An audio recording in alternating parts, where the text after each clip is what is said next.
Warning. The Dragon Between podcast may contain language and adult humor that is unsuitable for those 13 years and younger. Viewer discretion is advised. You're listening to the Dragon Between podcast, a 5th edition Dungeons & Dragons campaign that takes place in the Eberron pulp fantasy setting created by Keith Baker. New episodes are recorded every Sunday and are released on the following week. You can find the video version on the YouTube channel. And if you like what you see and hear, feel free to drop us a like, comment, and don't forget to subscribe. You can also follow us on Facebook and Twitter for updates and news on the podcast. Thank you for listening, and now on with the show. As the tremors continued to shake the ground beneath them, the party sheltered in place within the mayor's home. Sal Ostron then left his magical battle axe, Azure Edge, with the group, intended as a gift for Red. The characters then said farewell to the mayor and the samurai, and then mulled over their next move. After a heartfelt speech from Zito, the party decided to split up the adventuring group. Zito and Music would descend into the caverns beneath the village with Swift and Talon, intent on hunting for Red. Meanwhile, Eli and Lathana would travel to Donby via teleport circle for much-needed supplies. The cavern group followed the twisting tunnels, ultimately determining that the mud method snarl was useless to them. After some choice reconnaissance via Zito's Raven, the characters followed a tunnel pathway that led them to an underground river. The group took a plunge and quickly discovered that the water was a fast-moving mud flow. The Donby duo of Lathana and Eli arrived once again at the Hall of Justice, and the wizard excused himself, informing the ranger that he would meet her at the World Serpent Inn. As Lathana settled in at the otherworldly tavern and obtained some precious healing potions from a Thryken chemist, a somewhat bewildered trio of familiar friends appeared within the tavern's entrance. The group were elated but confused at the sudden teleportation from the mudflow and apparent rescue of their barbarian companion. The awkwardness was then intensified at the sudden arrival of a paper bird letter sealed with the crest of House Lorander. The missive contained a farewell message from Eli, of whom was seemingly responsible for saving Red. The wizard also mentioned that a friend called Reuven would soon call on the adventuring group to help with their quest. Red also discovered that her momentary dunk in the chrysalis chamber that had bestowed some sort of mimetic ability. Not soon thereafter, the armored warrior arrived at the tavern and was welcomed by the party. Characters then made the critical decision to rest up and heal their injuries. As the party settled into their rooms and took their rest, Lathana found herself in the company of a most unwelcome night visitor, Victoro Castellanter. The ranger fired arrow after arrow at the villain, watching as the attacks passed harmlessly through him. Castellanter then teased Lathana with their inevitable reunion, and then vanished, leaving the ranger alone in her room. Next morning, the refreshed adventuring party set off the Prime Gate and returned to the material plane. The group entered the mayor's house once again and descended the path Music and Zito had previously discovered back to the Mud River. The characters found that the fast-moving mudflow eventually terminated in a waterfall that filled an underground pond. Freeing themselves from the mud pond, the party then observed a lone tunnel stretching into the unknown with a violet-colored light. I apologize for interrupting you, Ryan. Aw. Oh, did you interrupt me? I didn't notice. Oh, good. Hope that didn't pick up. It's okay. It wasn't stereo. All right, looks like Sabrina, it's still loading for you. I am in. Yes. Yay! All right. Hoorah! Hoorah! All right, so you are all currently assembled within this chamber with the roar of the waterfall behind you, and head off towards what you can assume is the west, is a tunnel that is 15 feet tall and 10 feet wide. And there's this glowing, the tunnel itself seems to stretch off into the distance to where you can no longer see where it possibly leads, and there's this soft violet glow within the tunnel.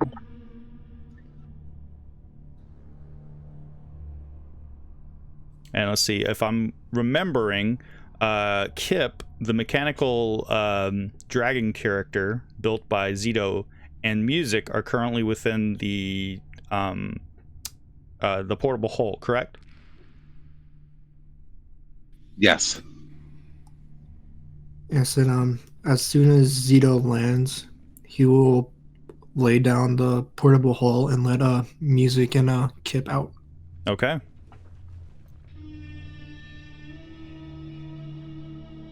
Well, I backflip out.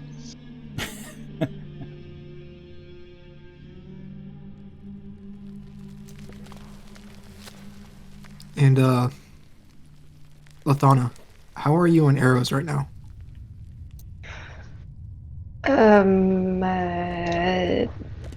My repeating longbow, isn't that unlimited, or am I wrong? You're not wrong, but I can also improve upon, well, not the bow itself, but I can imbue some of your armor or to make your shots more accurate. I definitely wouldn't mind that as she's flying on Humphrey.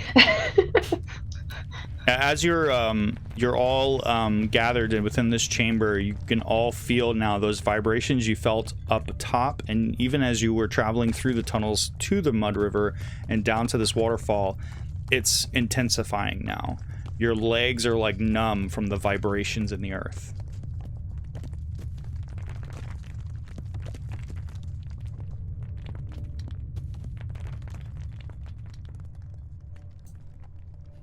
Did And- Red the notice arrows, those? Lathana? Sorry, you guys talked over each other. Go ahead, Ryan. I was gonna say, Lathana, do you have any arrows, or do you want to keep your bow for now? Sure, I have some arrows if you'd like to. She pulls them out. Can you make them go boom? I can't make him go boom, but Zito is going to grab Lathana's glove and pull his hand away. And when he pulls his hand away, you'll be able to see it seems to be like a kobold head on there, and he has imbued your glove to be, what is it called? The bracers of archery. Ooh. And you have +2 to your attack and damage rolls. Oh, sweet. Hold on a sec. Well, let me find that item so that I can put it in your inventory, Lathana. Does she have to be attuned to that? When I imbue it, it automatically attunes. All right, hold on a second. Well, that's what I mean. Is it would knock out one of her attunements? Yeah, it would end the attunement on the repeating bow, because I Okay. can only have 3. So she gets a bracer of archery essentially. It's imbued. Yes. Okay. Well, not bad.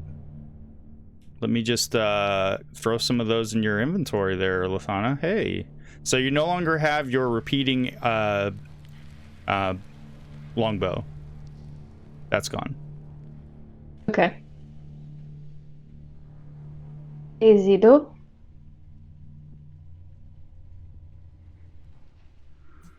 Yes, Lathana? Can I give you a hug? Aww. I would like a hug right now. She stoops down and gives Zito a hug. Alright. Let me just put these in your inventory and reveal them and equip them to you. So would Red have noticed the tremors while she was in the tanks underground too? Would that have been something still happening? Oh, yes. Okay. Yeah, it would have been very intense. You would have felt it. It would have been vibrating the whole chamber. Okay. Okay, let's just double check that this stuff is actually programmed. Let's see, it gives you +2 bonus to damage rolls, and we'll have to see if it actually does anything. Otherwise, you'll have to manually fix that, Lathana. Okay. Do you want me to... She attempts to shoot the wall. Go ahead and fire an arrow at the wall. So that would be just with my regular bow, then? Well, Just longbow? so here's the thing.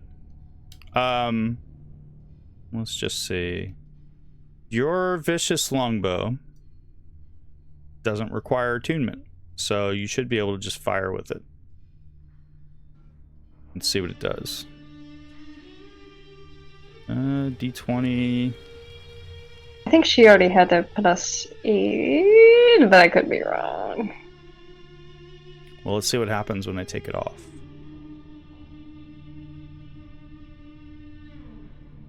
Where's it at? Ah, there it is. Okay, let's look at your stuff. Yeah, you'll have to manually change that. I'll put that back on you.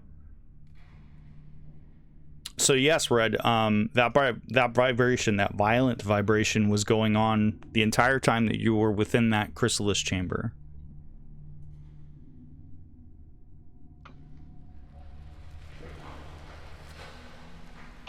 And Red would comment to the group.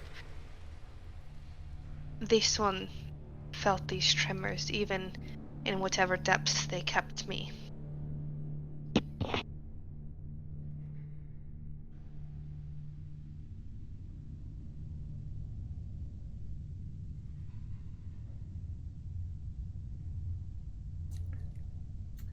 Well, let's not waste any more time.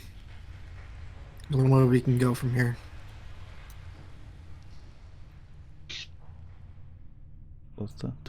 Lathana, I turned your vicious longbow ability back on.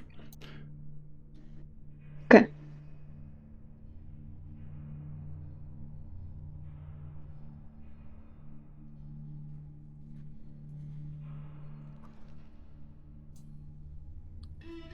Zito is gonna send Kip down the tunnel. Oh, you're gonna send Kip by himself?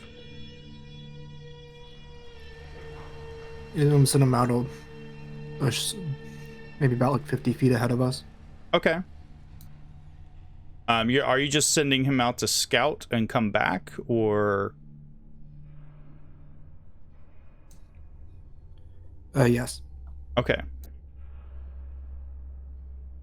All right. He continues running down this 15-foot tall tunnel, 10-foot wide tunnel, and you just running down the tunnel. Now, you don't have the same ability with Kip that you do with your summoned raven, correct? That is correct. Okay.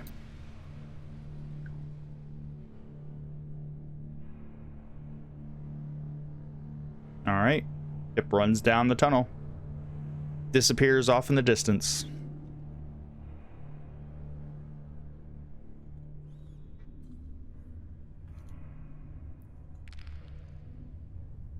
Do you give him instructions on what he should do, or is he just staying 50 feet ahead of you guys? He's going to stay 50 feet ahead of us. Okay. He's going to stop at any intersections. How about that? Okay. Now, you wouldn't know if he stopped at an intersection unless you could see him.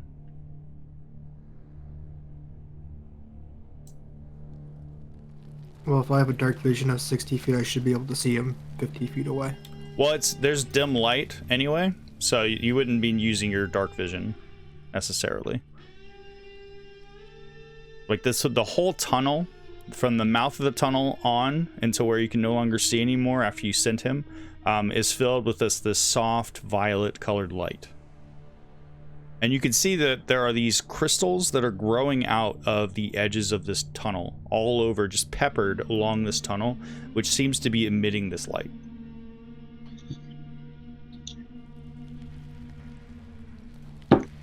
As we're going along, Ithana will ask, does anyone need a healing potion? I have 4 superior healings if needed. This one could use one, Lithana. The one I kept in my bag is no longer here. Anyone Let's else? see. Zito, in a moment I'll ask you a question. While you're distributing those potions, are you guys walking down the tunnel, leaving this chamber, following after Kip?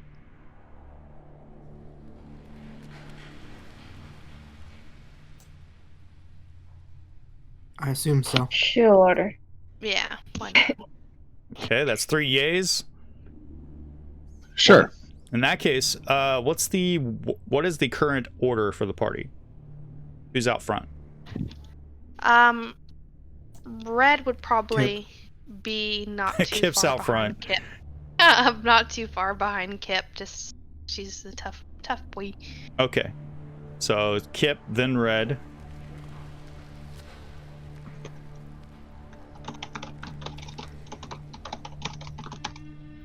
Tap, tappity, tap, tap, tap.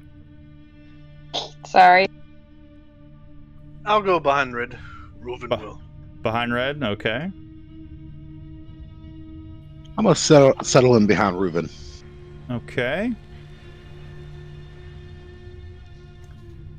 So you guys Zito's taking up the rear then. Well, you also have Lithana.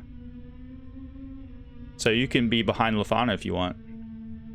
Lithana will be the second to last, I guess. Okay. No, she'll be last. She'll be last. Now, are you bringing Humphrey with you, or have you shrunk him down to his tiny form? She will shrink him down. She doesn't want to lose him. Okay. All right. So Zito's taking up the caboose.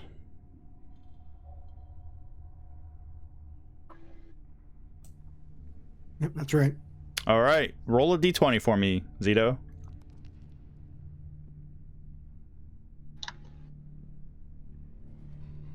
Okay. Good to know.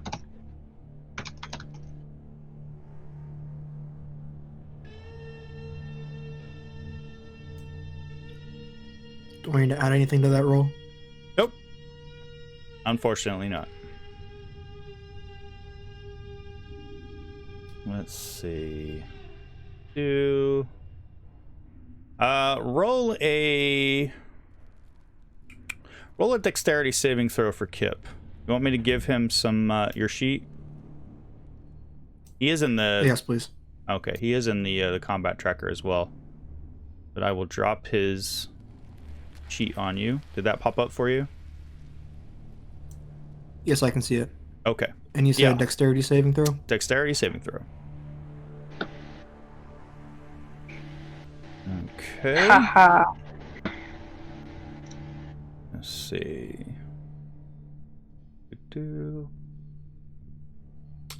Somewhere ahead, you all hear an echoing noise that kind of sounds like rocks falling.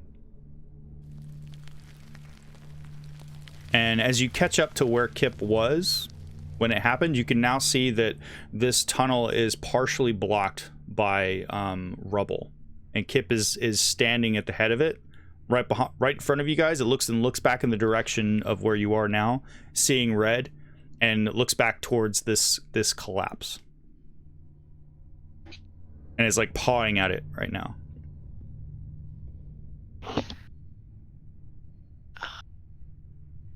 I would pull out my my axe. This one wants to know if you sense anything unlawful near.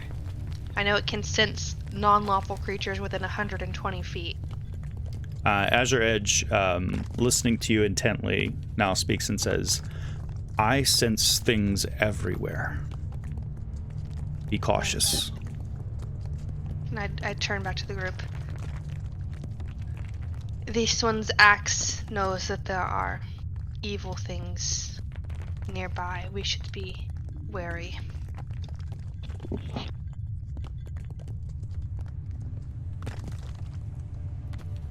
All right, so you guys have now a partially caved-in tunnel ahead of you.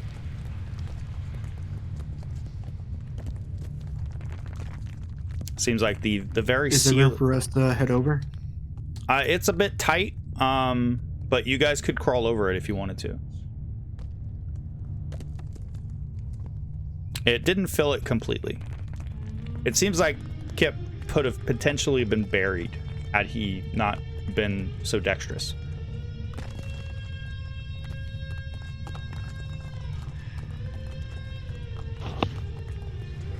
Shall this one lead the way? Sure, we will follow. I will keep an eye. Alright, Red will head up to start climbing over Okay. and through. One by one, Reuven. you each clamber over. Reuven? Sorry, Reuven, go ahead. I was gonna say Reuven will follow Red. With his flail drawn.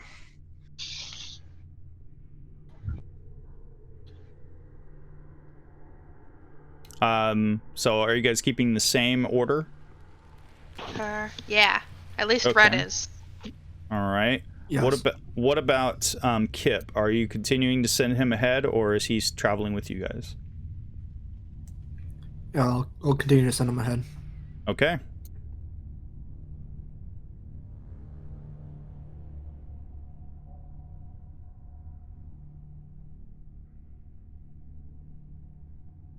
Reuven will turn to the party. Can anyone not see in the dark?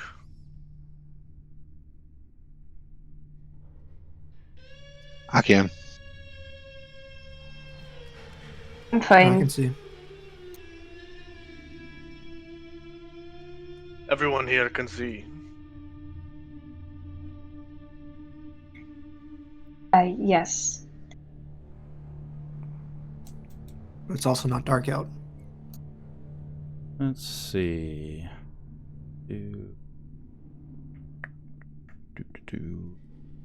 It's at, well, it's daytime up top.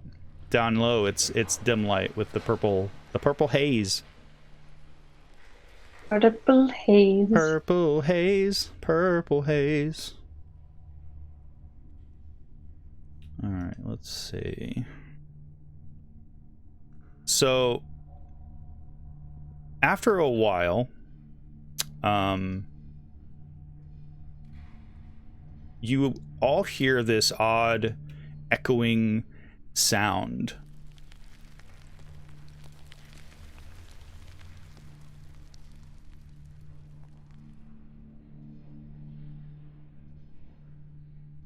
And let me just find this guy. Hey. All right, so that's that.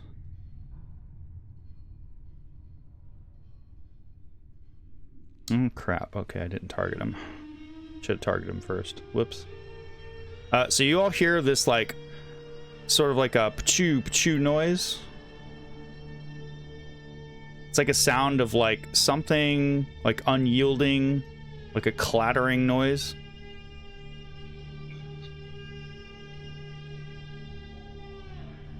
If Kip is only 50 feet away, I should be able to see it. I have a range of 300 feet. See what? I have dark vision at a range of 300 feet. Well, your dark vision is... You're in dim light, so your dark vision wouldn't necessarily be at play here. No, actually, it says you can see through the deepest of glooms. Your dark vision at a range of 300 feet. In the radius, you can see a dim light as if it were bright light, and darkness as if it were dim light. All right. Well, you don't see this because the tunnel is twisting and turning ahead of you. You guys, at one point, leading up to this happening, you don't see Kip anymore. Oh no. Yeah. Oh, okay. That was Yeah. just what I was Sorry, asking. I didn't mean to. I didn't mean to make it that just confusing. I apologize.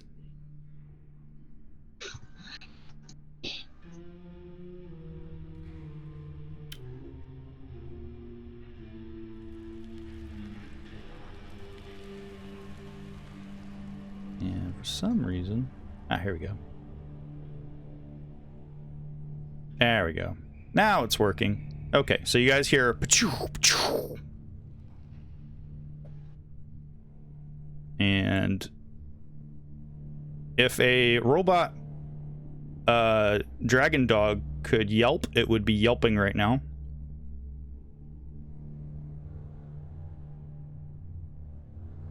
As apparently something is going on ahead of you guys.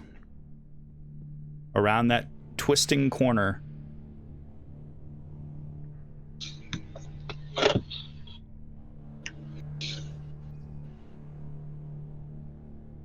So, are you guys running towards the sound? As we run, can I take an action? Well, you're not in initiative yet. So what are you doing?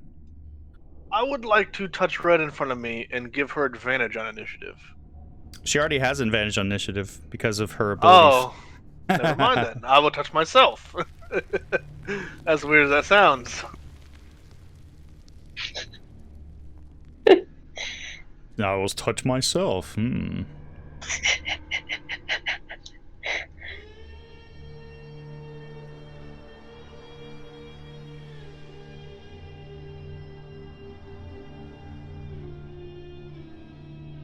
Everybody. I apologize. Fantasy Grounds is being weird.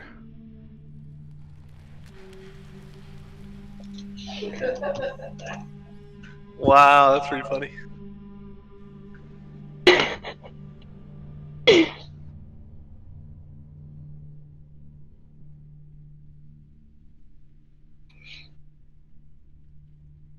All right. So you guys are rushing forward?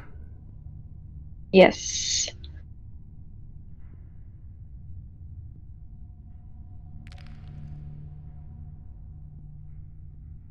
I apologize. I'm about to load a map for you guys, so I'm throwing you guys on a map.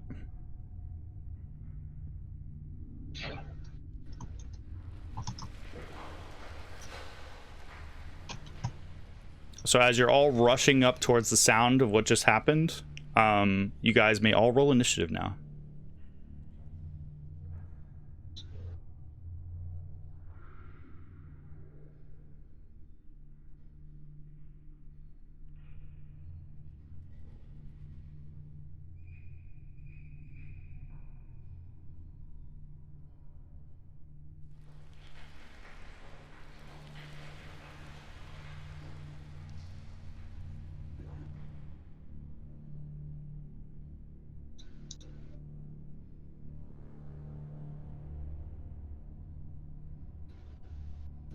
And I will load a map for you guys.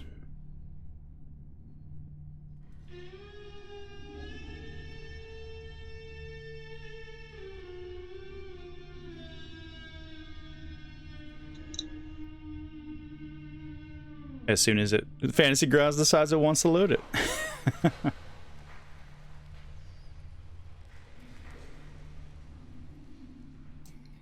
How do you roll initiative on these character sheets for Kip? I can roll it for you if you want. He's like, basically it's just a d20, so if you want to roll a d20, he doesn't get any bonuses to his initiative. And I'll just manually add it in there. 8. All right.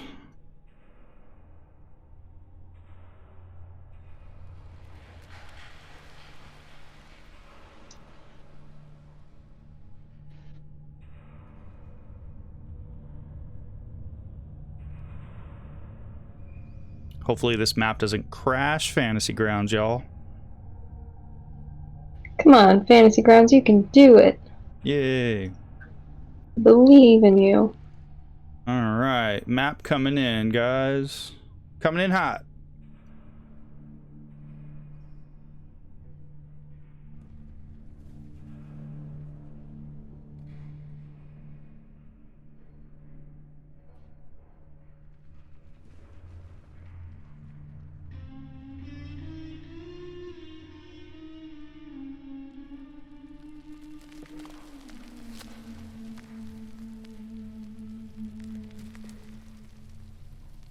Okay.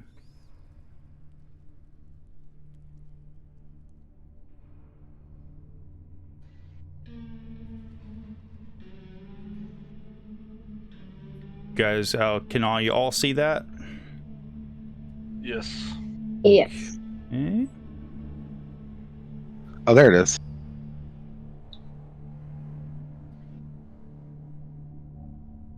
All right, so as you guys are all clustered, rushing up on the scene, Red, it is your turn. You can see directly in front of you, its head bent low to the ground, Kip, and there are burnt blast marks on the ground around it, and it looks like some on its right shoulder. And let me play some music for you guys.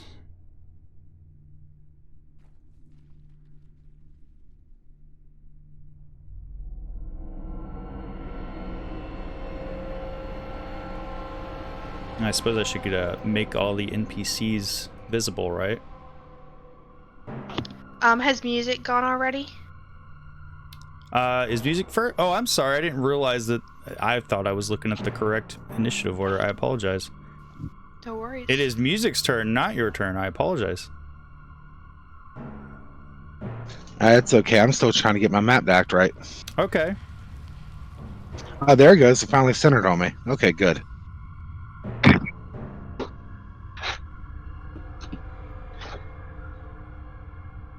Okay, I'm assuming I don't see anything. You see the back of your friends.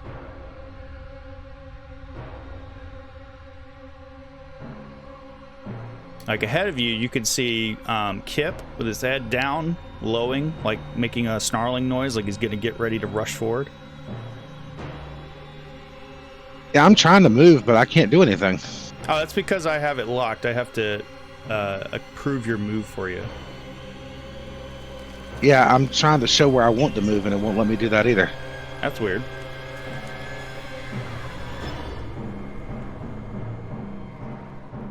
Where do you want to go? Right beside that little dog thing. Okay, I can move you over there. No problem. Like right there? I can't see. Yeah, there it is.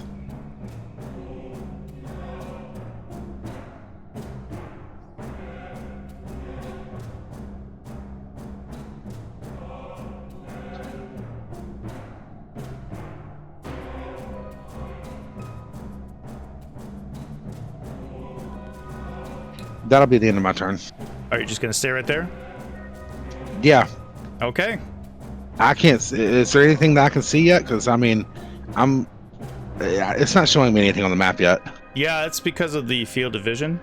You currently, all you see is that this 10-foot wide, 15-foot tall tunnel seems to open into a cavern that seems taller than 15 and much wider. You can see the wall up on the left or the southern side of this cavern chamber, which widens a bit.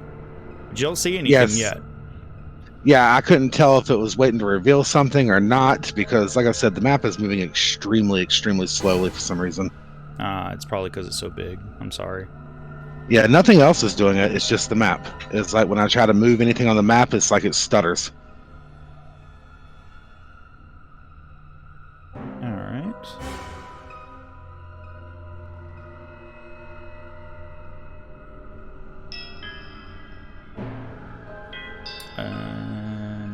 Are you holding an action? Yeah, sure. Okay. A creature begins to run into your field of view.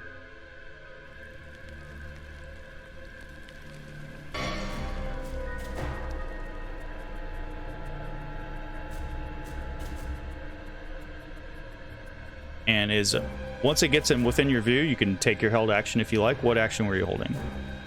Eldritch Smash. Eldritch Blast. Go for it.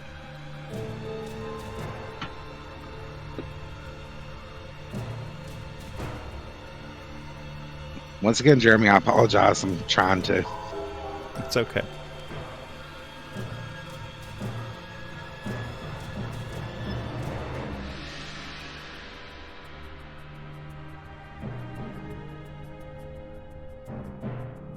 Finally, my action tab loaded. Okay, let's find the spell.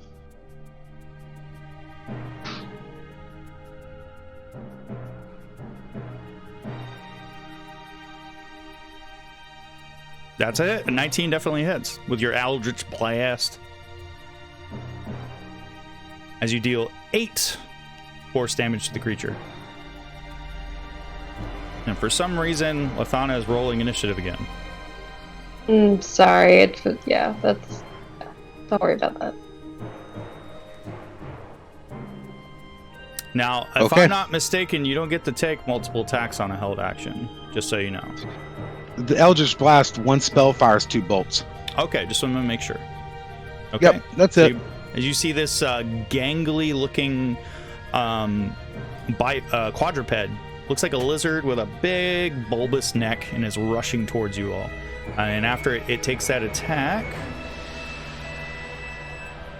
it rushes right up to you, slobbering as it does. I don't think it can get right up to me. I'm looking at the size of this tunnel. Filling this chamber. It stops right there. And you could hear shouting coming from beyond now. You hear something that sounds like it sounds like something in Orcish, which I will type out in the chat.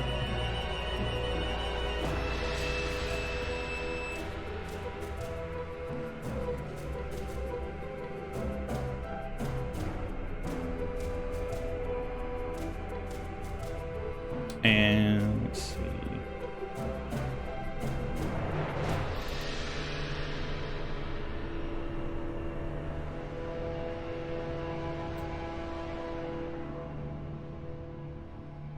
That's what they say. Only one of them appears to one of you appears to understand what this person just said.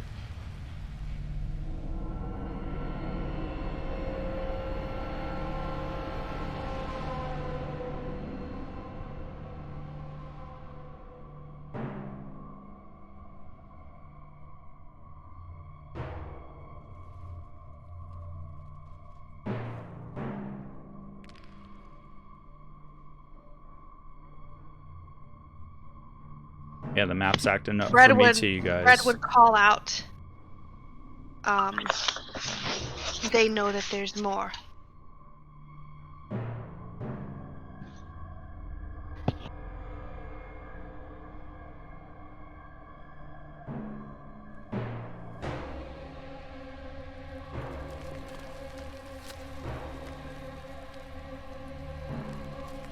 Yeah, the map's moving slow for me too, guys. I apologize.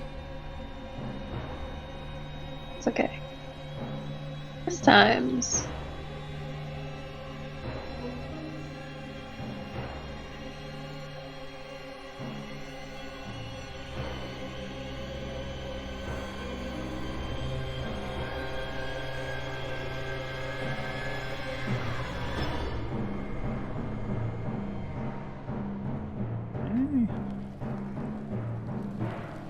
These guys are gonna hold their action until they see someone. And Red, it's your turn. All right. So currently you have a big metal dragon dog in front of you and music. All right. And so beyond that, you can see a thing filling the opening to this tunnel that leads into this much bigger cavern. Yuck, yuck. All right. I'm gonna. Oh, it's not letting me drag on the map very well. I'll move to the space to the left of music. Okay. So I'll be able to hit the crisis. And I will. Sorry, my fantasy grounds is going a little slow now. I will swing out recklessly with Azarej at the dude. All right, I'm gonna try unlocking the tokens and see if that fixes it.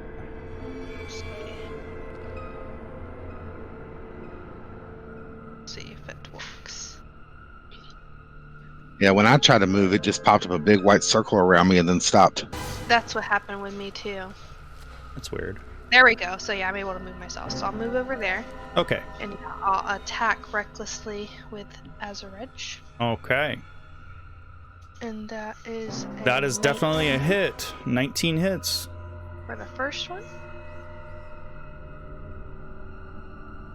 And 17 slashing magical damage with Azure Edge. And you hear Azure Edge in your mind as you swing it, just yelling, ah!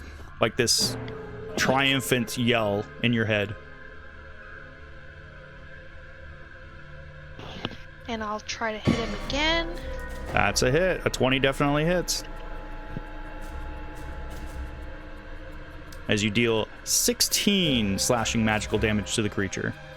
Sweet. And then I'll rage as my bonus action. Okay. And then that's it for me. All right. Lithana, I'm going to turn your bonus action rage on for you. And Lithana, it's your turn. Alright, Lithana will take an aim at yonder ugly toad. Yonder ugly? Yes, yonder ugly, and she will ambush it for her first attack. Okay. Sharpshoots. She makes this one, she gets sharpshoots and a plus 1d8. So let's see how this goes.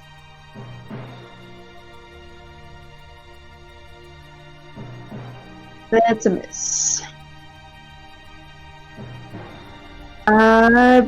But she's so fast and she's such a proficient attacker, she can make that attack again because she's cool.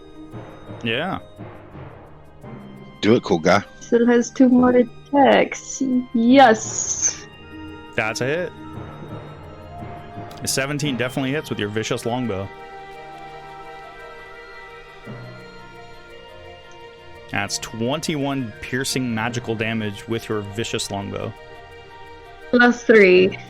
Okay. Oh. You need to make sure you program that in so that it just automatically goes off. Because it's already doing let's see, D8 plus 16.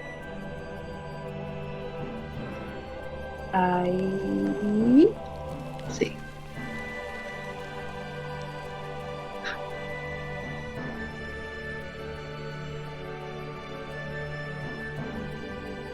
Oh yeah, the 16 is with the sharpshoot.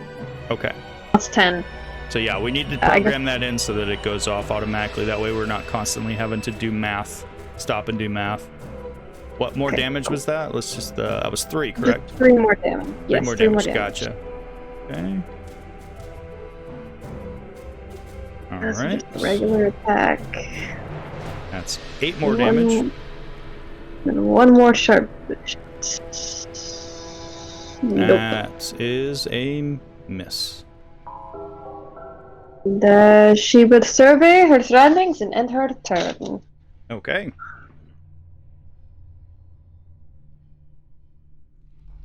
Nope, sorry. Zito, it is your turn. You can see ahead of you, looming over your companions, a big lizard with a big bulbous throat. It's just sort of... Alright, Zito is going to make his way to the spot behind music. Okay. I believe you can move your token with the arrow keys. If it's not letting you drag it. I've unlocked the tokens.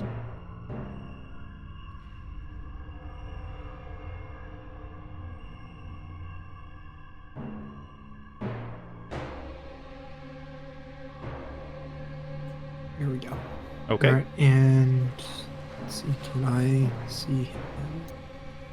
You can, but there's partial cover from your companions standing in your way.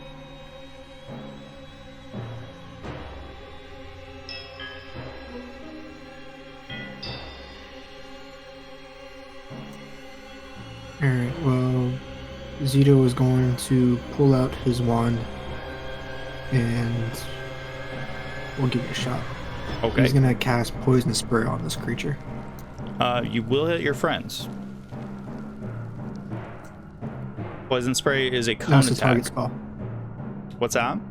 Is it? I think it's just Poison spray is a target cone spell. attack, if I'm not mistaken. But correct me if Let I'm me wrong. Double check.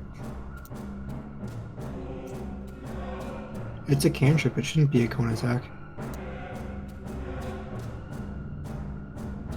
All my magic users are being real silent right now. I've never used that spell. I don't have a clue. What are you trying to cast? Poison spray.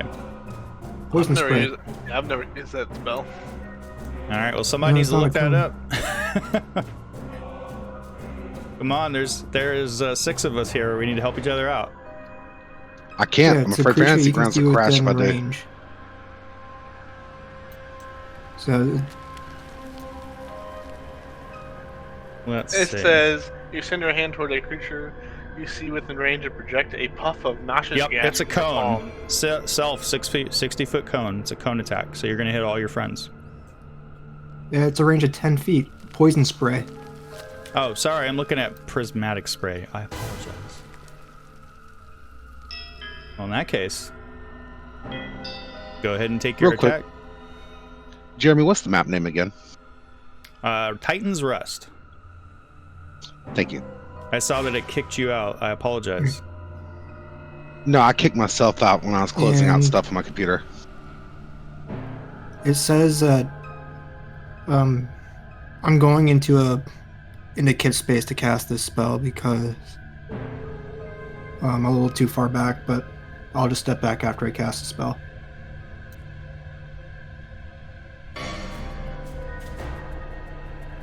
Okay, it succeeds.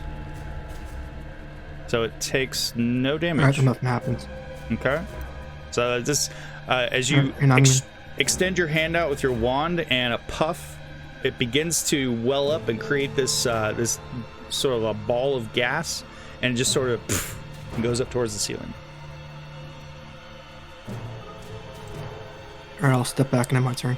Okay. Feel free to move yourself whenever. And Reuven, I believe it's your turn.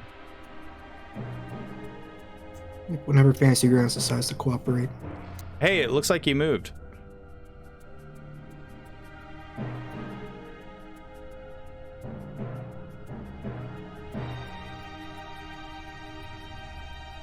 And Reuven, it's your turn. What would you like to do?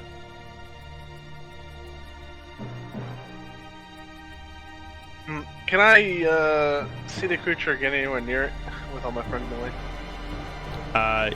You can see this creature filling the tunnel. It's nearly as tall as the tunnel. Like it just fills the mouth of this tunnel.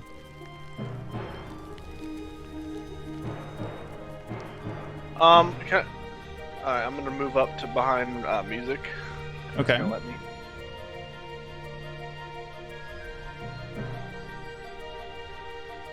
Try your arrow keys to see if that works. That Yeah, sounds cool. Our arrow keys work best when it comes to movement for some reason.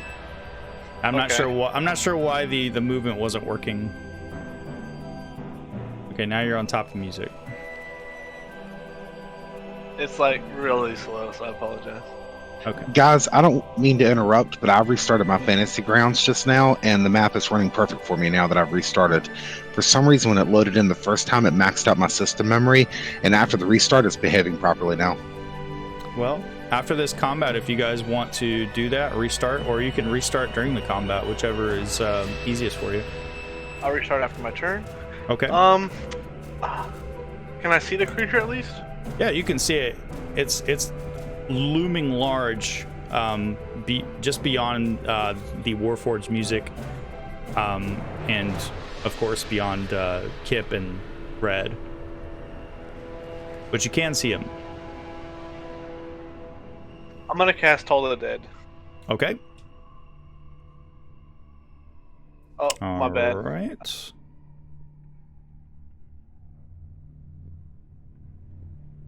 That is a failure for the creature. Okay, perfect. Then it actually it rolled right with my damage. It rolled D12, is that correct? Yeah. Okay. He's already taken damage, so it's D12. It's actually 2D12, so let me roll one more. Yep, go ahead and roll it again. That's, there you go. 4 And more I will damage. end my turn. Okay. It's Kip's turn. What would you like Kip to do, Zito? Kip will lash out with his 2 attacks. And Okay. Let me attack with him. yes, please. All right.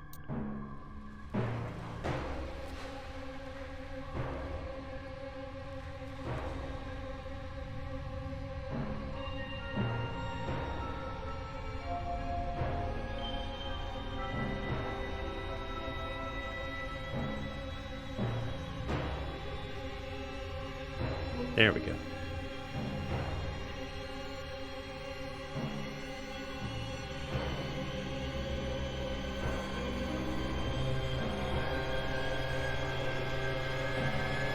Yeah, I apologize, guys. It's acting weird on me, too.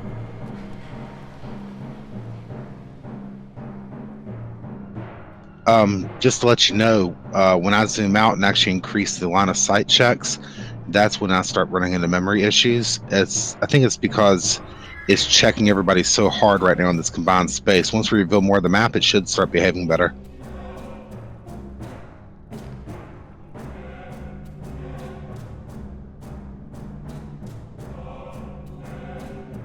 All right, so Kip critically hits the creature. Nice, go Kip. Dealing 6 piercing critical damage. And Yippee! then tail thwacks him. Hitting once again. Doing 6 more damage. I believe he only has the 2 attacks, correct? I believe so. Okay.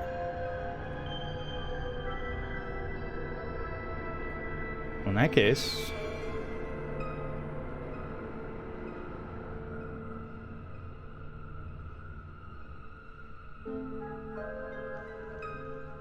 we'll progress to the next round if Fantasy Grounds ever decides that it wants to work for me again. Haha.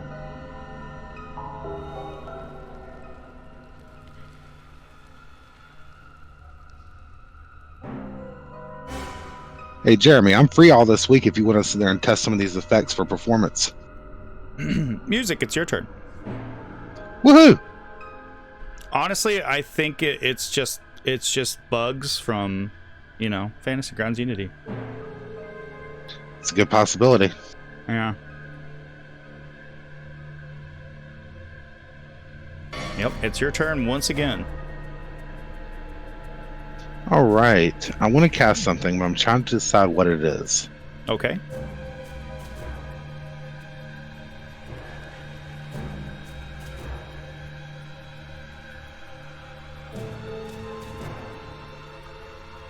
Can you describe this creature to me? Yes, it looks like a overgrown lizard with like a frog-like bulbous neck and a crocodilian snout. It has long limbs, and it has these what look like bulbous pulsing sacs on its near its armpits. Wow, nothing like bulbous pulsing sacs. And it's gross. And it keeps making this horrible, weird noise. Oh, I like this sound. Ruben, you wouldn't know this, but Eli would recognize this creature immediately. Or a variation of.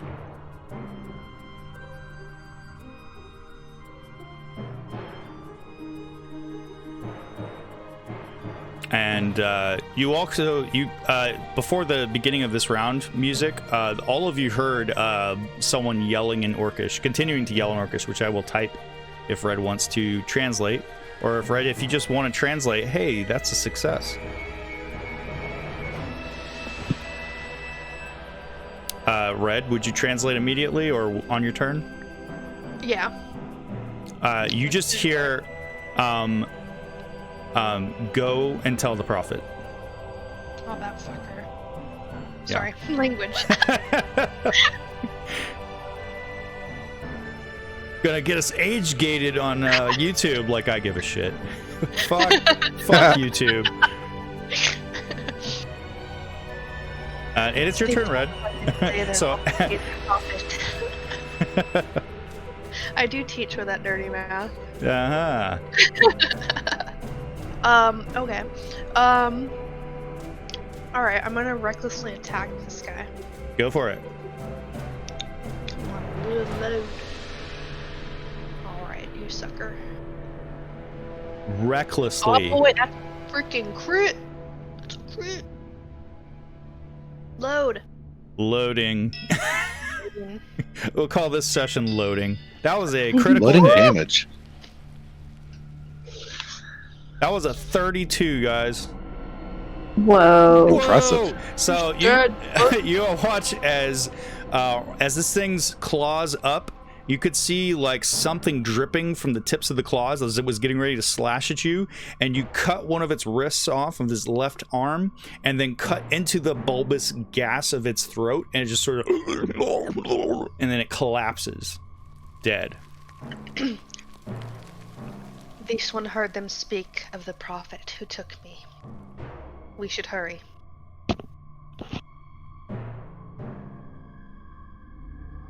All right. I believe you still have movement and actions. And attack actions, if I'm not mistaken. Yeah, so I will... Where's the thing that's growing again? The thing that's glowing? Growing? Growing? There he is, I see him, never mind. Zoomed out. Alright. 5, 10, 15, 20, 25, 30, 35, 40. And then I will... Oh. Please load faster, maps. Aw.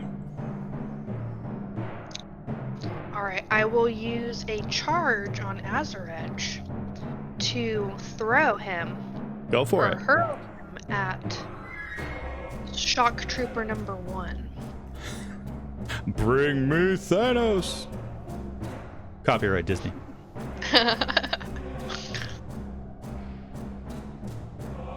That's a hit. As Azaredge thunk into the body of the, doing 12 damage. You rolled a 1. Holy crap. Plus 11. And it returns to your hand. Sucking noise as it pulls out of its body. You just hear him. Nice. And that's it for me. Okay. I'm done. Zito, you're up top. That big bulbous creature has felled. Splayed out on the ground. You watch Red rush off into the cavern proper. Alright, Zito is going to head deeper down the tunnel and see what the map will unveil for him. Okay.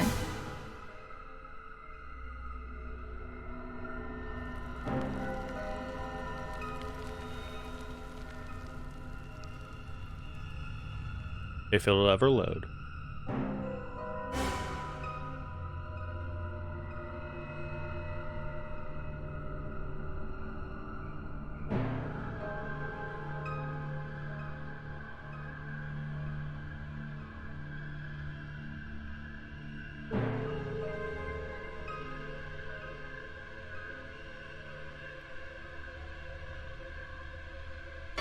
I don't see you anymore, Zito. Where'd you go? He's hiding in the dark. So far I made it down 1 square. That's as far as Oh, I see. You went towards you went towards either music or Reuben's square. I see.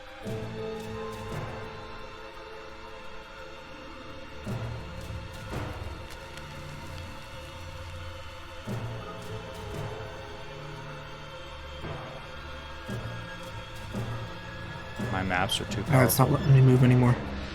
My maps are too powerful. Yes, so powerful, Jamie. Here, let me do this. How about we do this?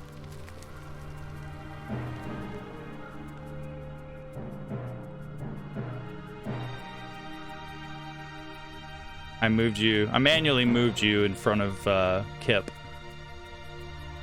so that you can move yourself more. If you choose to. Well, that's not right.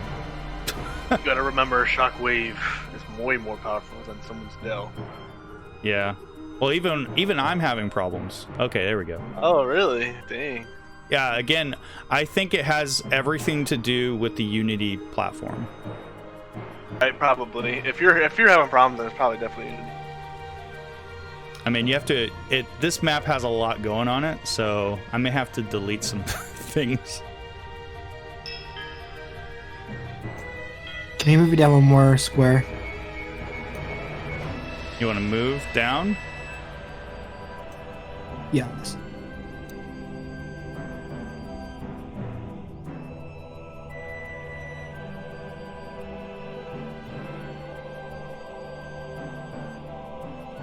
There we go.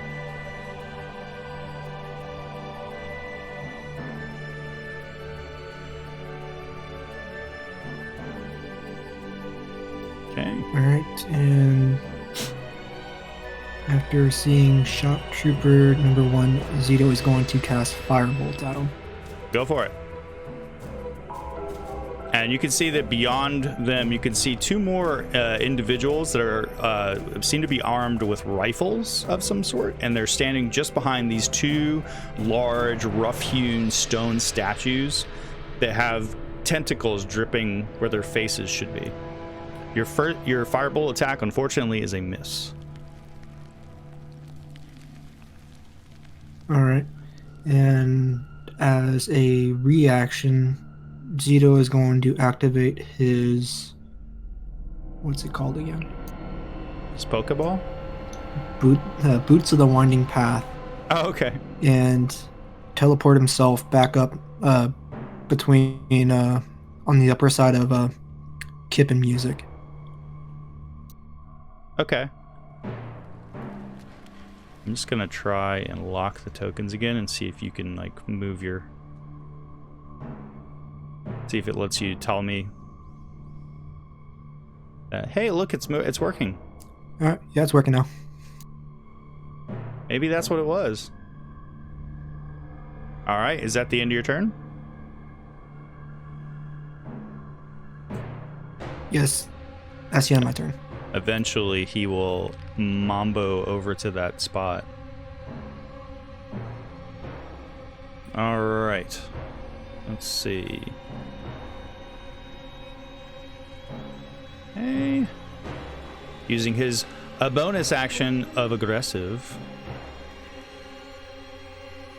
he will move up to his speed, which is 30 feet, to a hostile creature he can see.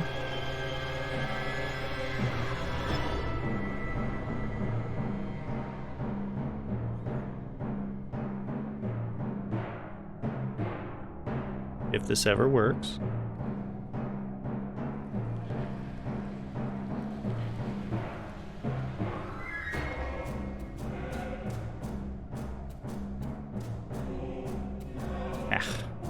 It's slowly working. We're just going to drag and drop. Here we go. There we go. I wonder if the issue is related to Unity's newest update. I think it's the layers, honestly. I think the layers are what's causing it to have problems. All right, he takes his Morning Star and he begins whack-a-moling on you, Red. The first attack, attempting to. The first attack missed.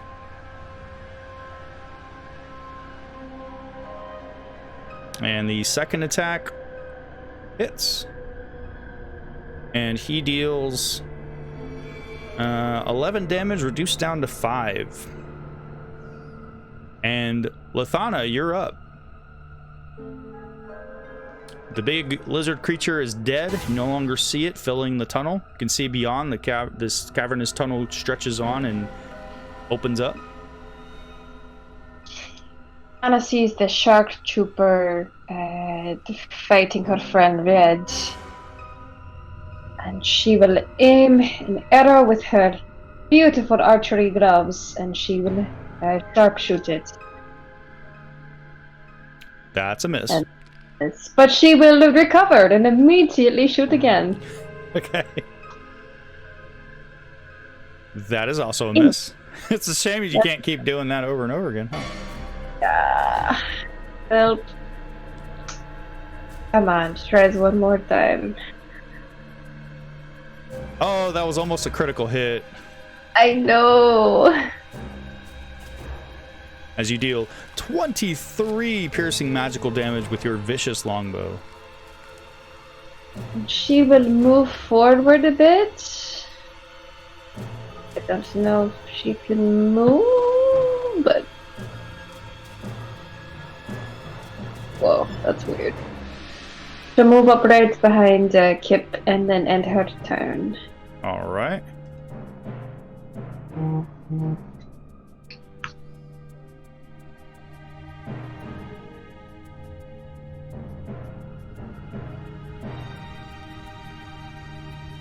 Gonna call this session loading.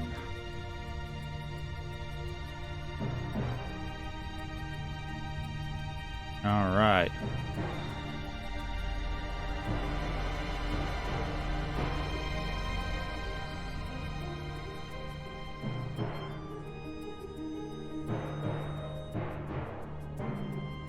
I think I got skipped. Did you? I'm sorry. Let me get back to you, Ruben. There you go.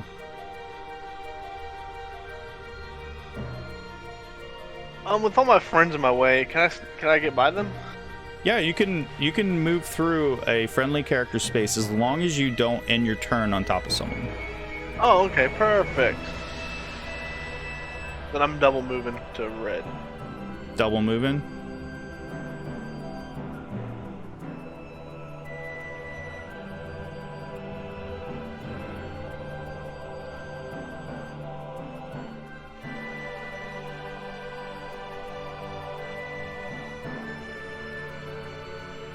If it will let me move. If it'll let you.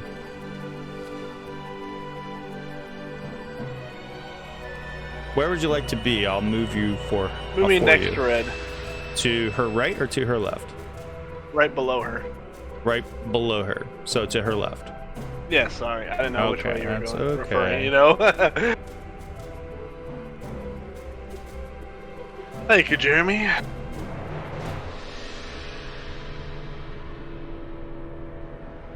Not sure if that worked. And I will end my turn. Okay. There we go. Okay. Awesome.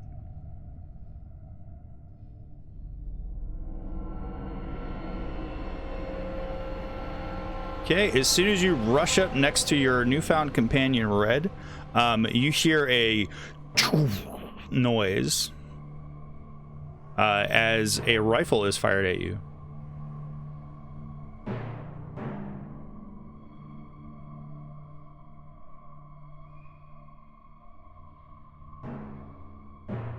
Ooh, nice. You're just in range. As it hits you with its first attack, and you take... You're nearly blasted on your ass. As you take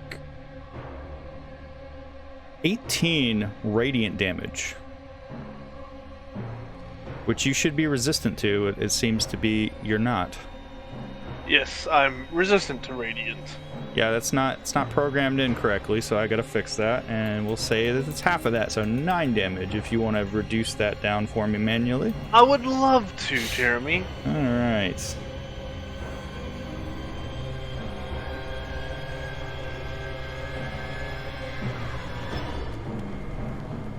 Alright, let's try this again.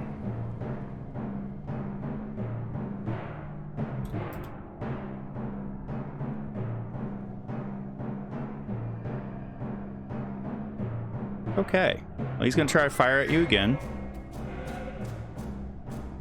And this time, he misses you. And then he is going to yell something in Orcish.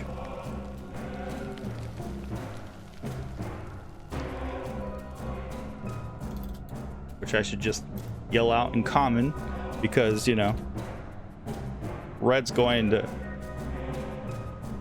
say something anyway. The other one is going to, let's see.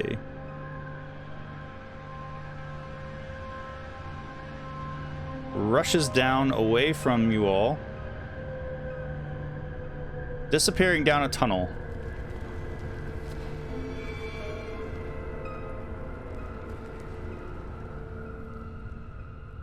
And is gone.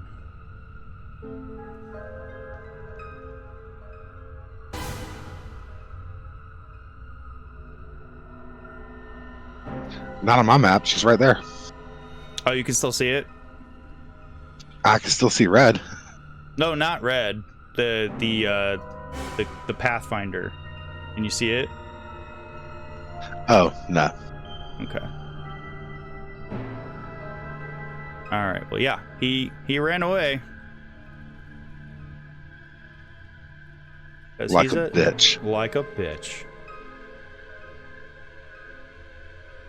Excuse me, music. I would not use that foul language around you. You are holier than thou. I apologize, good sir. Where I come from, that's normal vernacular. I'll refrain from it in the future. Alright. This one's gonna rush up to you.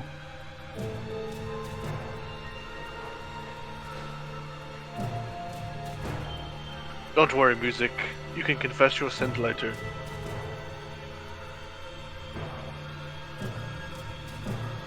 So the shock trooper rushes up to you, using his aggressive action to get within 30 feet, and then using another 10 feet to get to you, and is going to begin wailing on you with its Morning Star.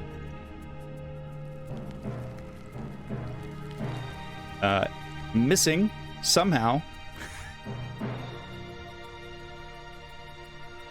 But hitting with the second. As he clangs against your shield, the second hit hits you right around your shoulder, between the shoulder blade and where the helmet rests. And he deals 11 piercing damage to you as it thunks into your armor, piercing through the armor, and he pulls it back. And it is Kip's turn. What does Kip do on its turn?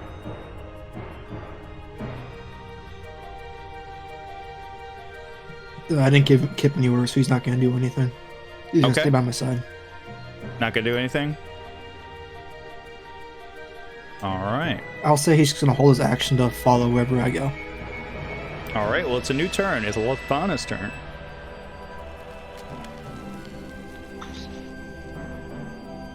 Lathana will aim right between Red and Reuben's ears and target the one right in front of Reuben. Shock Trooper 1. All right. Looks like you're targeting Shock Trooper 2, but okay. I'm trying to... Oh. It looks like you're targeting both of them now. It's... slowly... Come on. There we go. There we go. And Red, you're up on deck after Lathana. Oh, but seeing that Red is in melee range with them, she knows she gets some well, I mean, she'll hit better. Yay. Unfortunately, No. you miss. But somehow she can still hit again. Woohoo! And you there we hit. go.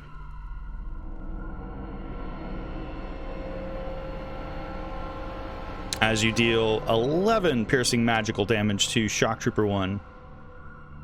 Your second attack is your next attack is a miss, unfortunately. End of my turn. Okay. Red, it's your turn. Right. Time to recklessly attack something. I'll do the Shock Trooper 2. Okay. Alright. That's a hit. A 24 definitely hits. Boom. Nice. And you cut him down. Nice. And then I will move around so I'm... Actually, we don't flank in this game. Never mind. Well, you can flank, but you have to be diagonal. You have to go in the corners. Okay. So I'll just I do use the attack flanking him. rule for both characters and the monsters. Nice to know. Alright, so I will recklessly attack this dude. Recklessly. And that's a crit. That's a crit.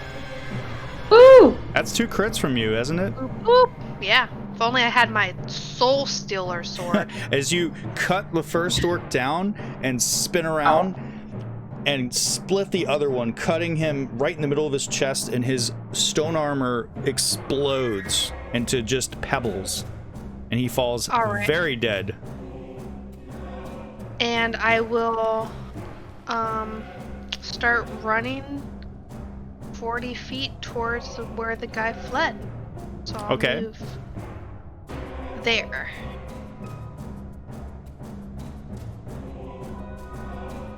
And that'll be my turn. All right.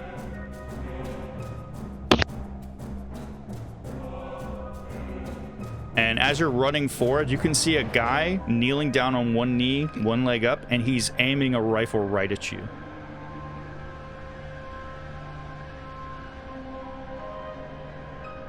That's just going to piss her off. Hey, you know what? He's got to try.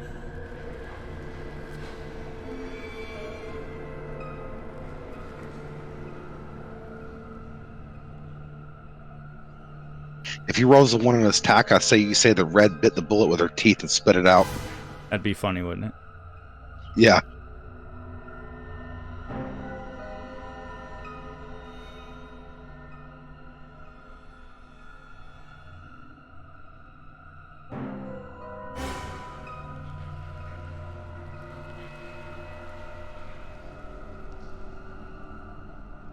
Oh yeah, I'm done.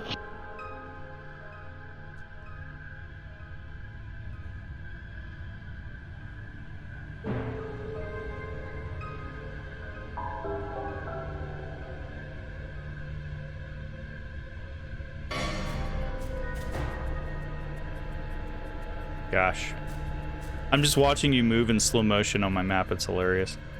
I know, right? Me too. It's like dun dun dun dun dun dun dun dun dun dun dun.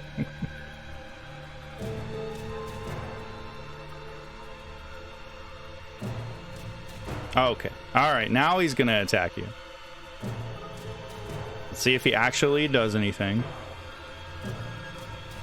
All right. So the first attack is a miss. You all hear this cacophonous sound of the rifle going off. Just.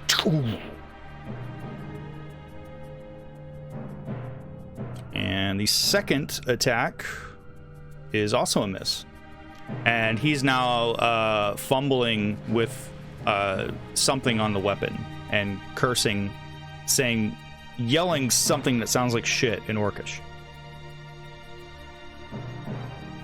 And the other one is off screen. Kip's turn. What is Kip doing? Kip's just gonna save his action to follow me next turn. Okay. All right, music, it's your turn. And I am gonna unlock your guys' tokens here because this this whole thing is like ridiculous with the conga line of death.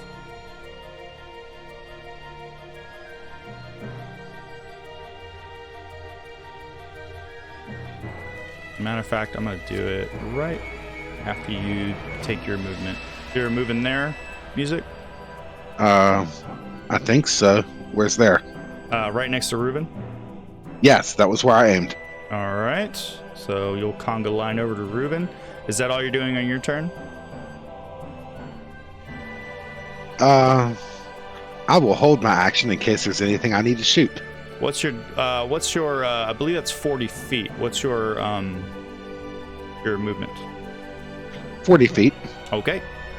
And what action did you Wait, want no, to hold? I'm sorry. It's 35 feet. I apologize. I need to be back 5 foot. All right. You can go ahead and move yourself back. And you said you wanted to hold an action? Yeah, I'm holding an Eldritch Blast in case I see anything.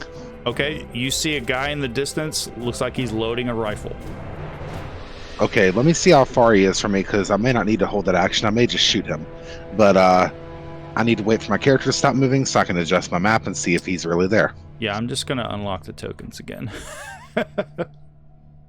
Yeah, music slowly creeping. Here we go. I'll move you back. You want to race? No, I don't. Wow.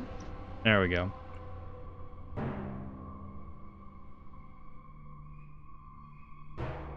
Now I'm slowly moving the map over. There's a battle camera. I'm gonna shoot that. Yeah, go for it. That'll do nothing, but all right. Maybe it'll speed the map up.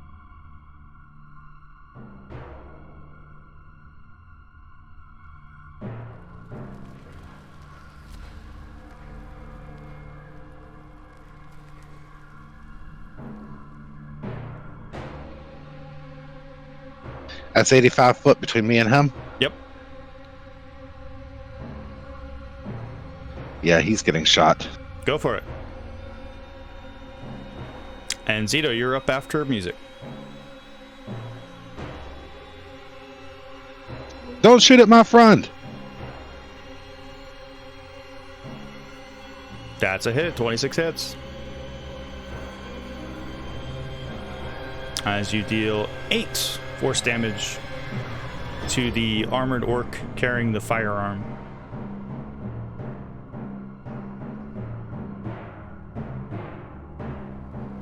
I attacked again and it rolled a 20. There it is. Hey, Finally shut critical up. hit.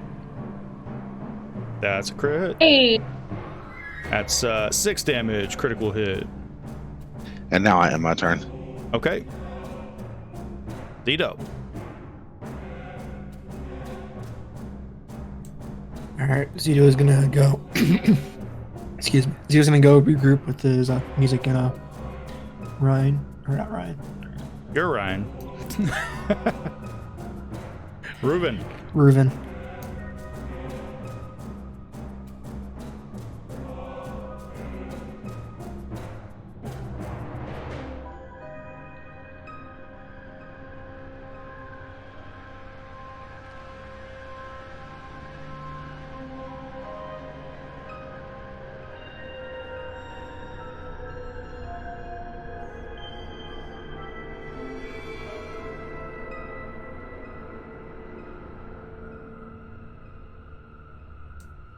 Let's see, how far is this guy away from me? He would be 90 feet away, I believe. Oh. 1 second, the map just disappeared from me. Oh no. You want me to target him for you? No, I got it back up. Okay.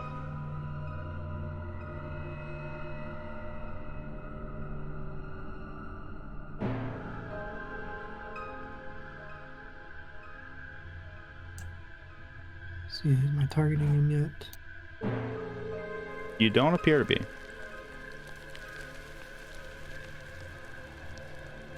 Alright, I'm just gonna drag him and drop on him. I'm gonna cast a fire bolt on him. Well, I target him for you.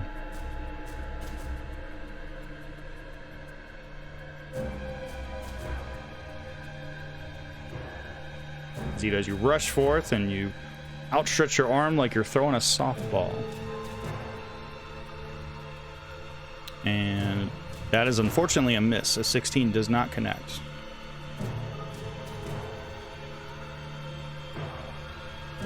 It seems to be the only enemy target within this cavern chamber right now. Alright, my turn. You in your turn? All right. Reuben, it's your turn. And can I use Kip's reaction to move behind me? Yeah. I mean, his initiative already went, but you can say that you moved him if you want. Isn't that how it works? You use your bonus action to move him? Yes, but I just can't control him. That's okay. So you want him directly behind you? Or behind Reuben? Yes. Okay. Directly behind me. Okay.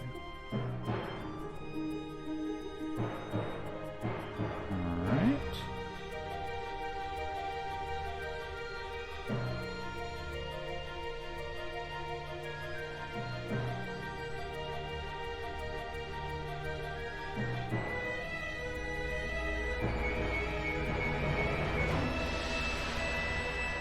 There we go.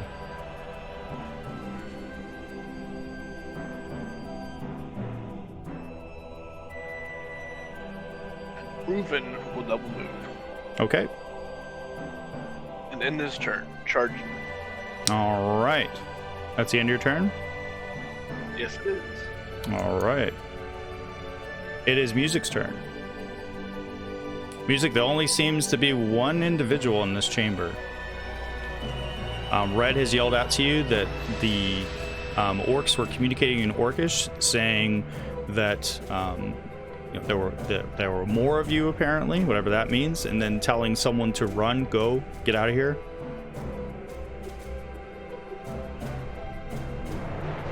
And I believe you would have seen the other orc take off down the tunnel and disappear.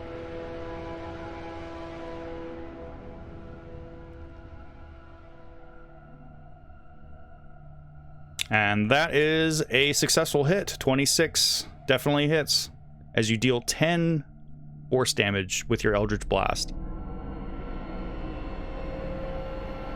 Your second Eldritch Blast also hits with an 18, as this time you do another 10 force damage. I call hacks.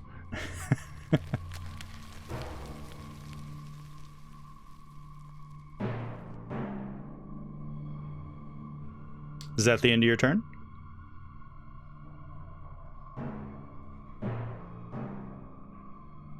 Yes, that's the end of my turn. Okay. Zito, it's your turn.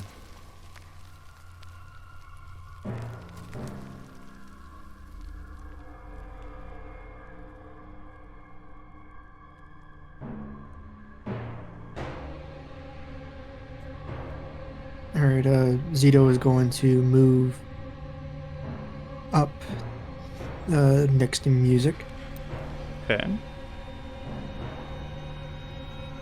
So you're going to move 40 feet over to Music? I'm going to move 30 feet. Okay. It's 40 feet to get to him.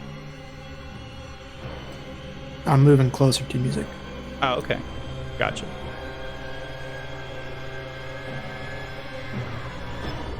Sorry, guys. With the map acting the way it is, I'm going to need you all to be on top of your movement, how much you've taken, because I will not be able to keep track of all that. I'll be right behind the camera. Okay. And what will Kip do on his turn? Is he going to run up with you? Yes.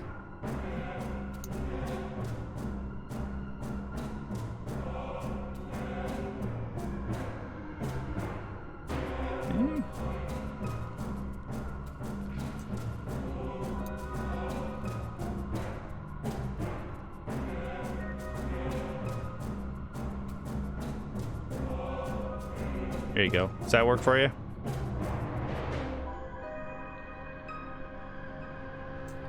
I don't know, my map just went black all of a sudden. Oh, just click on your token.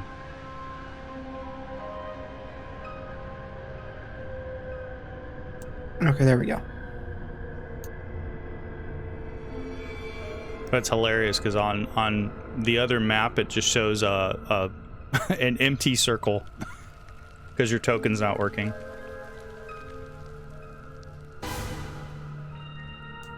Alright, still too far away to do what I want. So I'll just, I'll cast Firebolt again. You have yourself targeted. Keep that in mind before you do that attack.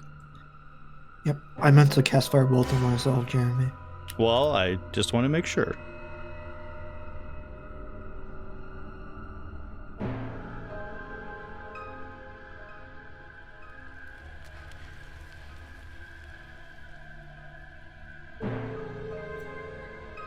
I can't seem to untarget myself. That's okay, I can fix it.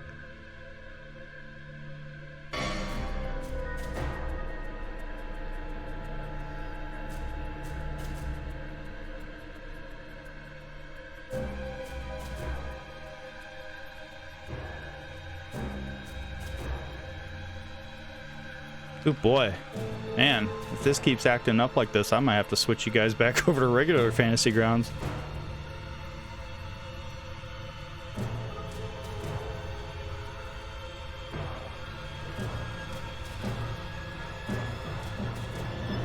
That's a hit.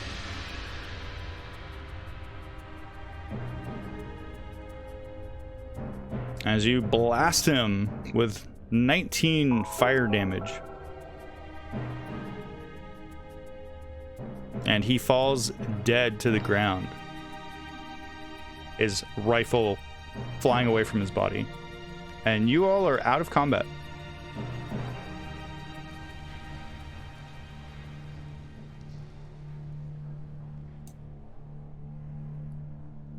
Zito's gonna go and pick up the rifle. Okay. I will, I'll tell you what. Did you want to search the bodies real quick? Yes. All right.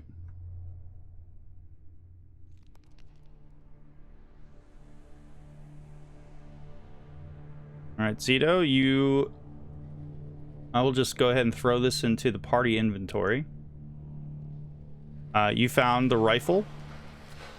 You found a couple of cartridges, a box of some sort. It looks like it might contain ammunition. And you found 70 platinum pieces and 500 gold stashed on one of the soldiers.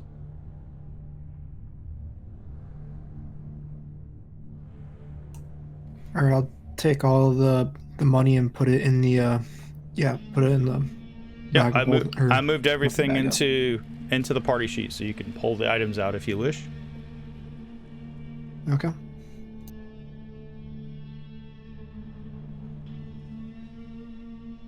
And you are all out of initiative. They kind of moves it up to everyone else. Jeremy, can you approve my movement before we take the break so I can slowly move my way? It'll conga line. By the time you're done with your break, you'll be there. Yep. So yeah, if you guys want to take a break, go for it.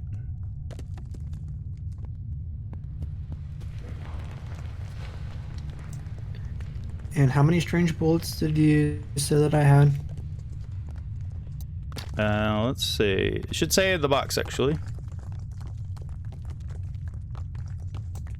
Oh, is there a box? Yep.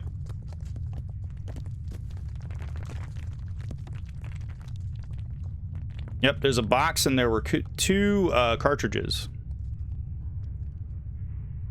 Along with the platinum and gold that you found. So you're all, we'll continue when you guys come back. All the description and information should be on the items. I don't believe that that they need to be identified.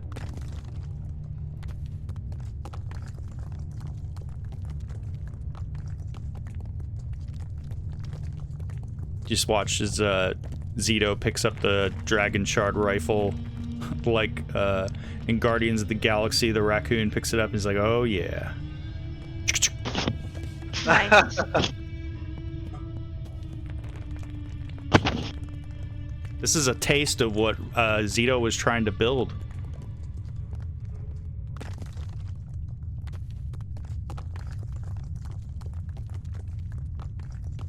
Right? It's a shame that Eli left, but at least he left George with us. Did he? Yeah, he's right up there. Who's George? He was fussing at me earlier for saying bad words. Oh. That's funny. You think he's George?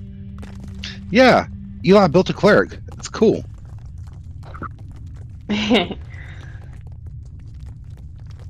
that be funny if Reuven's name was George? That would be pretty funny.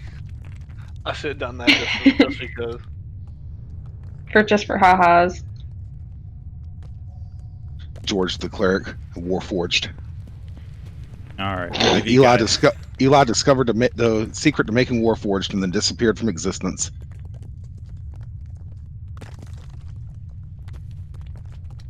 Are we done with that map? You can close it if you want, but you'll probably be needing to use it here again. Yeah, if you guys want to close the map, you can, and we'll just do a theater of the mind if you like, if that makes it easier. Yeah. It's faster. Yeah. All right, so you each received 820 experience for that encounter. Oh, cool. I'm level 14. Yeah, okay. Don't double check my sheet. It's true.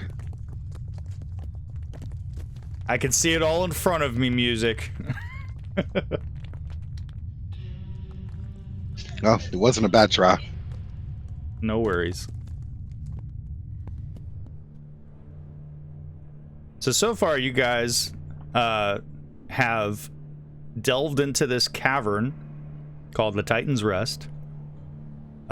You've seen soldiers. You've seen those weird mutant creatures. And they've apparently, according to Red, said that that you guys are apparently there were more of you, whatever that means. Sure, we'll find out. Indeed. And you guys have all your inspirations still. You didn't have to use them. No, considering how slow everything was, we kind of stomped this group. Well, to be fair, this was a bit of a... this encounter was a bit below y'all. This was meant to be you guys getting to, like, test out your abilities and kick some ass after being stomped into the ground so many times. Yeah, because we monkey stomped this group. I didn't even get to swing with that freaking mutant. You guys... Red just took it out. Red's a monster, man. I'm very strong. Yeah. Can you imagine if she was in a group with Rax? It doesn't hurt that she has a legendary axe. I was gonna say the little axe helps a little bit. I mean, it's what, plus 12, I don't know. Plus 12 to hit? Yep, plus 12. The axe is nice, but I mean, I think if you just gave Red like a tree trunk with a handle carved in one end, she'd probably wreck shop. Yeah. And with Ruben comboing with her, it's gonna be fun. Combo. Hey, Like combo. nuggets and fries. Combo Italiano. Hey, combo. Can you guys see the animated, like, mist that I have on the map? Uh-huh. I can see it. Like, I hand drew that. I'm wondering if all this, like, layers and shit is what's making the map move so slow. Probably, because the last map we did, it worked fine. I'm Just thinking, the die roll was a little slow, but yeah, the map worked fine. I might have too many things loaded on here. I can delete that. Fog. It stinks because, you know, it's supposed to be done. You're supposed to be out, but It's, you know, according to Fantasy Grounds and Smiteworks, it's done. It's this the platform is stable. However, I don't think that they've really like Kevin was saying. I think that they haven't really, even though this is built for, you know, a 64-bit operating system, I still think that there's issues with like loading things. Like if the maps are like intense and have a lot to them, I think that it's gonna still cause problems with memory. Yeah, it's definitely not optimized. No, like even though they say it is, I don't think that the layers are optimized. They say they are, but I think they're a little bit too ambitious. Because in the future, until they fix that shit, I'm not going to use as many layers. As cool as it is everybody back? Yes. I'm back.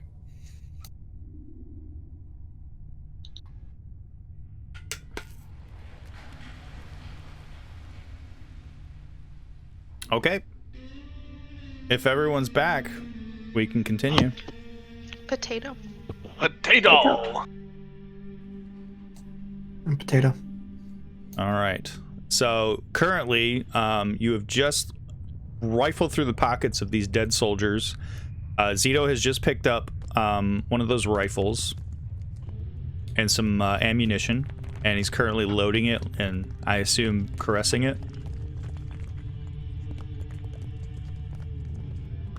Oh, you're gonna make it sound creepy, Jeremy. And there is a tunnel that narrows down to about 5 feet wide beyond those two imposing, foreboding statues with tentacles for a face on each one. 20-foot tall stone statues. That's what those round circles with stars that look like Dragon Balls are on the map, if you still have the map open. And again, the rumbling every so often continues, intensifies,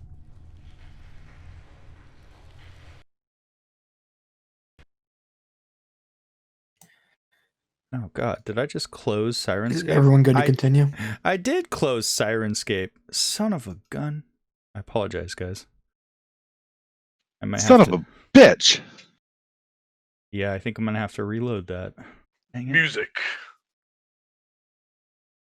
Oh, I hey, will George. say a few words in your name. Well, which words will those be? Please forgive him.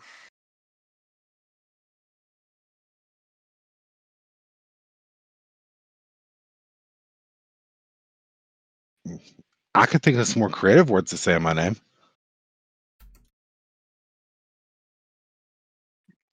Keep them to yourself. It would be much appreciated. Fair enough. You know, George, you're a good guy. It's Reuven, but yes, thank you. I'm talking about your original name. But okay, Reuven. Okay, let's try that again. Hey, I got the sound working again. Can you guys hear that? Yes, I think. Okay. Maybe try it again. Okay. Yeah, I heard it.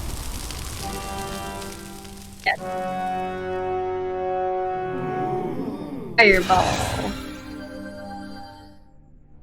Firing my laser. All right. You're all gathered within this cavern.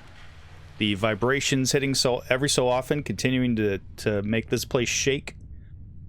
Dead bodies around you. You've looted them. What would you like to do now? Burn them.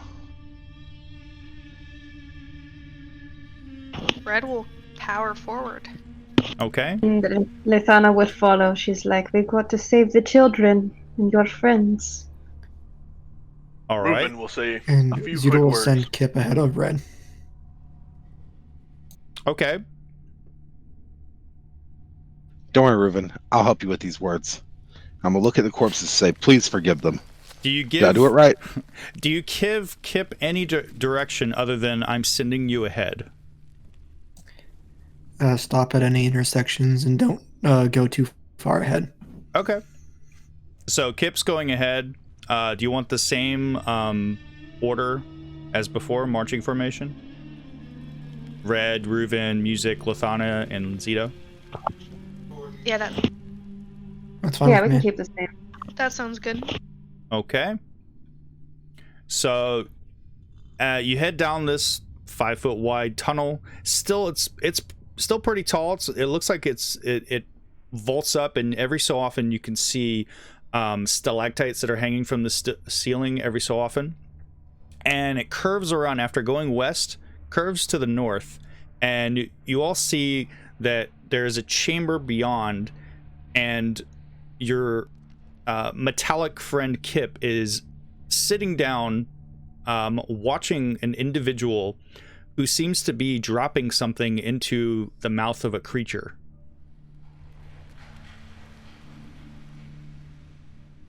And you can see that within this chamber there are branching pathways, one which seems to go off to the east and then curve away, and another one that seems to go off towards the northwest and also seems to curve. It doesn't seem to go in a straight line, it seems to curve around. And as you head into this chamber, Red, this individual who is wearing a cloak, sort of hunched over, and turns and looks at you and says, "Do you bring an offering?" And you can see that this creature has, instead of like your typical, it appears to be humanoid. It has patches of fur on its face, like perhaps it had more fur at some time, and it has like these quills that stick out of its face, almost like a porcupine. And it is pouring and dropping what looks like precious gems into the open maw of this strange, squat creature.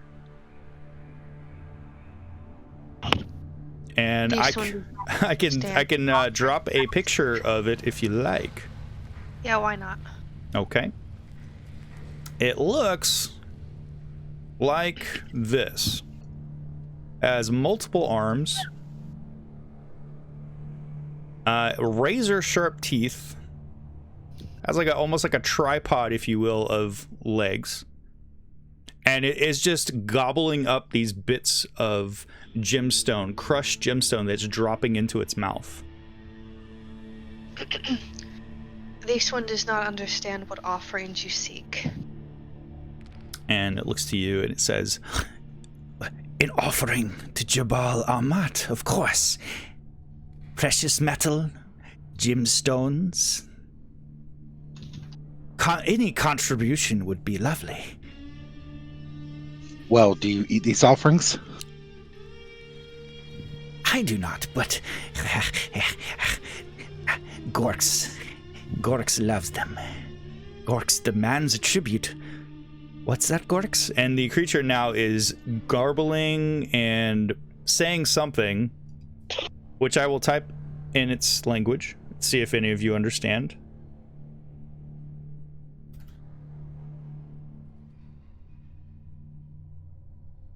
Doesn't look like you understand. Any of you understand this language.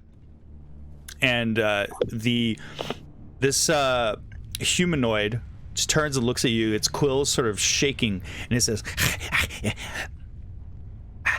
500 gold pieces. 500 to what? As offering to Jabal Ahmat, of course.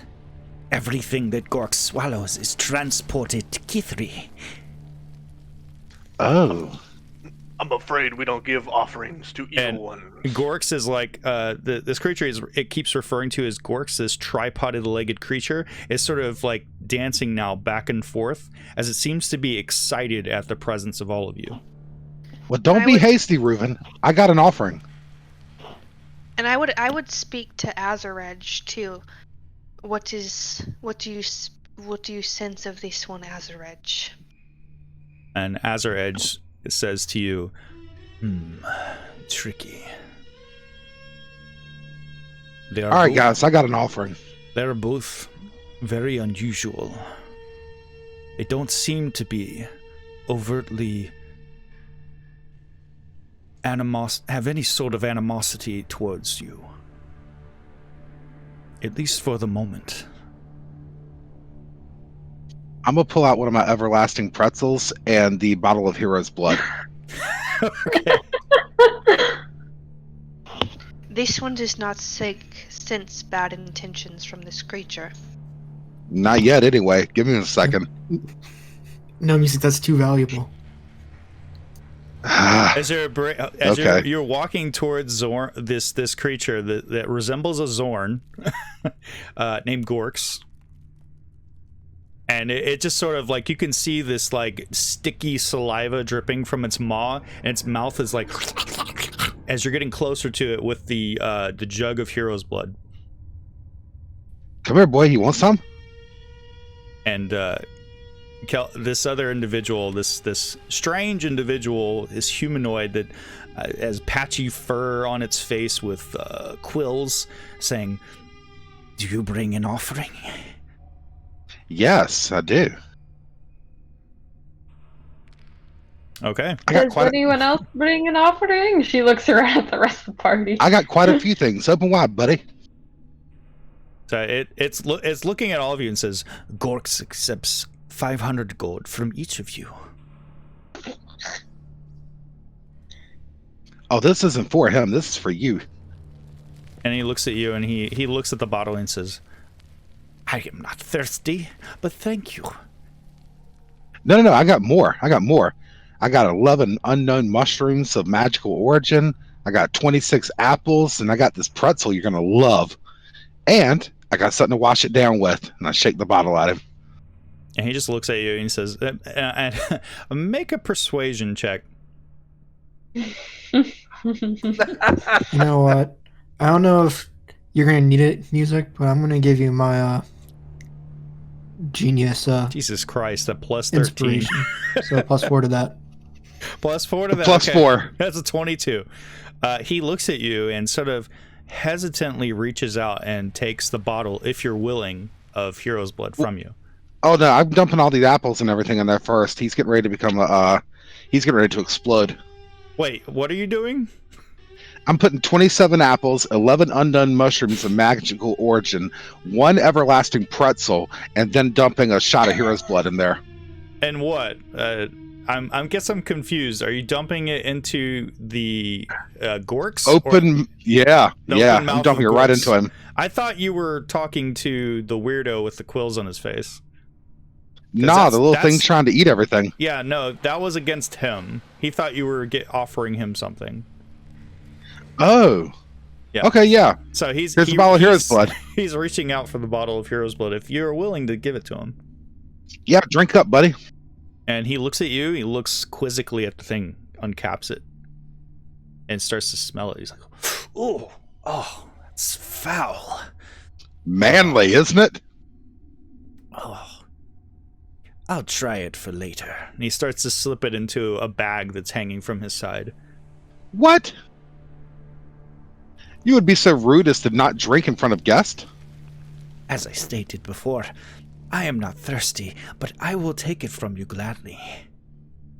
Now, back to my friend Gorks here. If you have an offering for him, he will gladly accept. Did he pocket that? Yeah, he did. Oh, fuck him. Flame strike. Wait, hold on. No. Okay, then. We're doing this. Let me just throw them I was on gonna the help you combat out, tracker. bro. Jesus. Is it too late for Zito to try and stop music? Yeah, it's kind of too late. He said flame strike.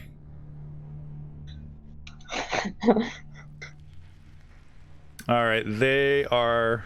Let me just put you guys over there. If you guys would be so kind as to... Hold on a second. I may have to share the map with you guys again if you want. If you guys want to position yourselves once I have shared the map with you.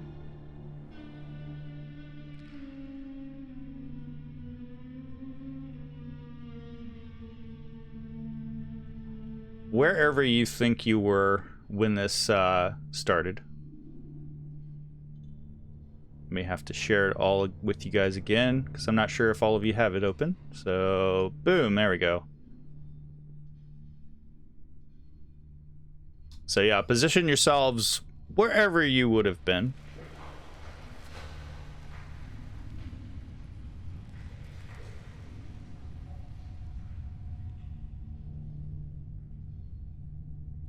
As I play combat music for you, apparently.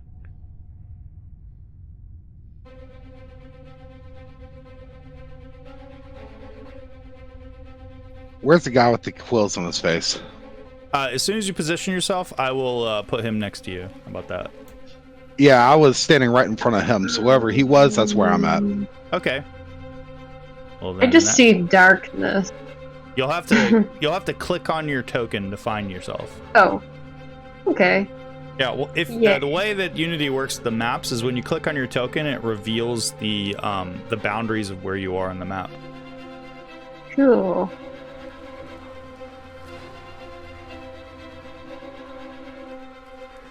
So I'm gonna unlock my tokens so you guys can maneuver yourselves wherever you were. And I'll let you place me wherever where I is am. the creature? One of them is right next to him, and the other one is standing next to it. So next to music and red, you said? No, next to music and the weirdo.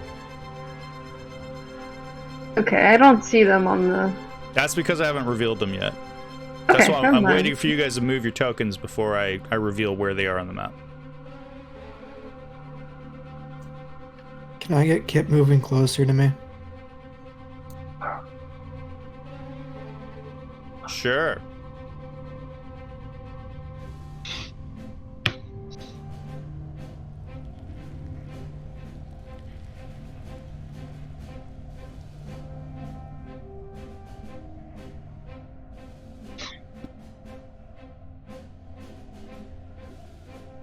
One of these days we'll get to see your token again, Zito. Well, he's little. You shouldn't make fun of him about it. No, I know. It's just his token doesn't work at all. So I just see a blank thing on my screen. All right, so Kip was right next to you, Zito. Correct? Yes. Okay. And you're fine with where you're at on the map? Yeah, it's fine. Okay. What about the rest of you? I'm good. Okay. Reuven? I was trying to move myself, but it won't let me. Put me Where next you- to red. Okay. Where you want to be? Do you want to be to her right or her left? I'll say left. Okay. There we go. Is that good? Yeah, perfect. Okay. What about Lathana? She will be back here, just like that. Just behind your buddy, Kip? I'm my buddy Kit. Okay. There, buddy. If everyone would please enroll initiative, and you can go ahead and do your flame strike as your sneak attack there, music. Okay, I just need to target them. All right, let me reveal them on the map.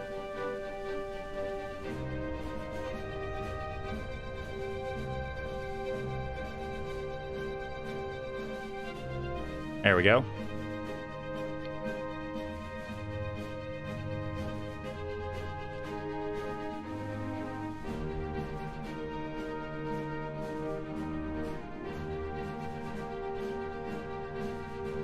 As Fantasy Grounds decides if it wants to crash.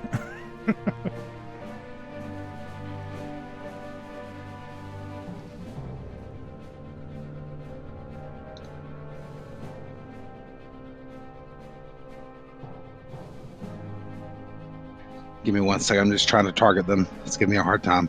No worries. There's a lot of initiative rolls going on, so. At 20s for Kip. Oh. I was gonna say, yeah, there we go.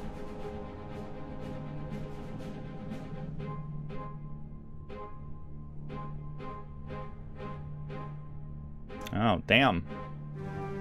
So how does that flame strike work? Is that an AoE, or do you target them individually? Because you'd be hitting your friends too, wouldn't you? I don't know. I thought Flame Strike targeted whoever you target within the range, but maybe not. No, I think it might be an AoE. Well, y'all shouldn't have stood that close to me then. Yeah, that's where describing where you guys are, it works best before you do something.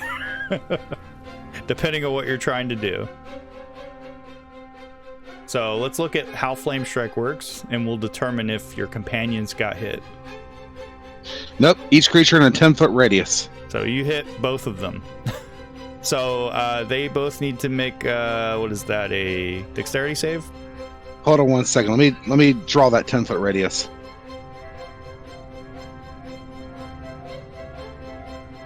Does that include you? It will include me, yes. Oh, well, shit.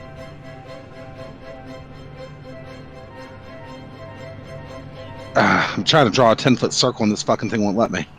You want me to draw a circle for you? Yes, please. All right.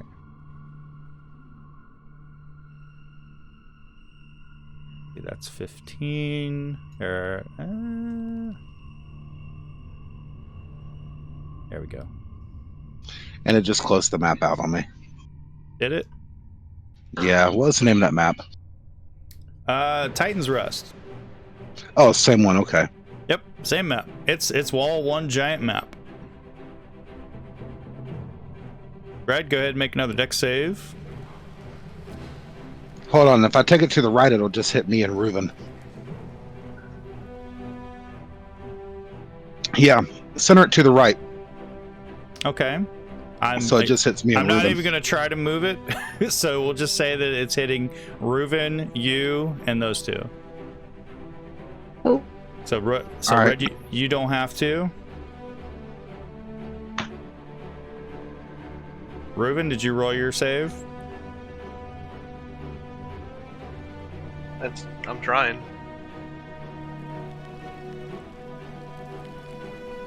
That's I took 32 damage. Okay.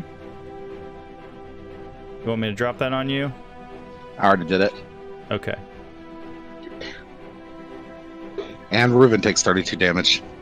Damn. How high is that DC?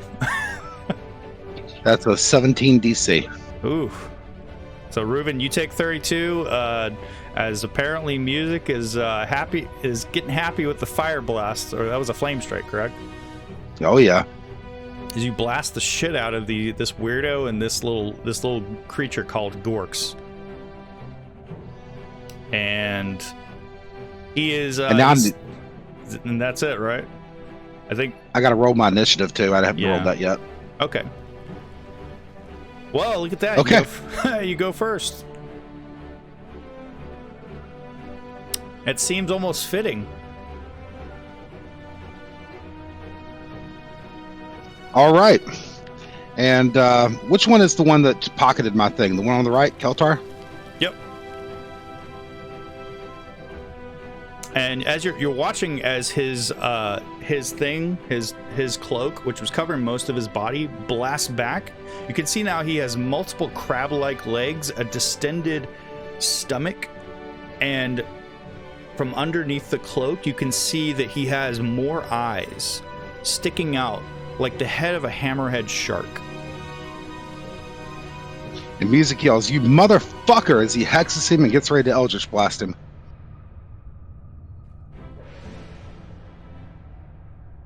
That's a hit. Isn't that a ranged attack? Ranged spell attack?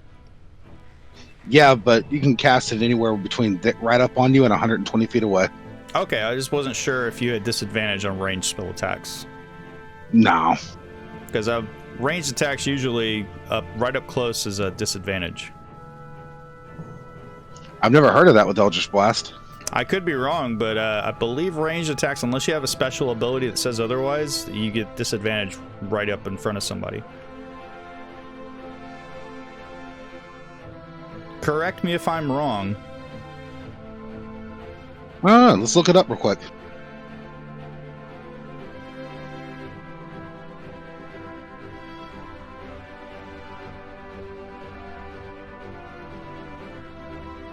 And in the meantime, Keltar's gonna go, unless you have more damage you want to throw on him. I do. Okay. Go right ahead. I wanted to wait before I... Well, let's just go ahead and do it. Sure. We can always course correct afterwards. Oh, hold on. Ah, damn it. That was 4 more damage to... No, it didn't do the hex again. I forgot it disconnects every time you do something. 10 more damage. Okay, so 6 more on top of that 4. I'll manually throw that on him. All right. And that's the end of your turn? And then I will invoke an opportunity attack as I back away from them. Okay. They will most definitely take their opportunity attacks on you. Okay. Let's see.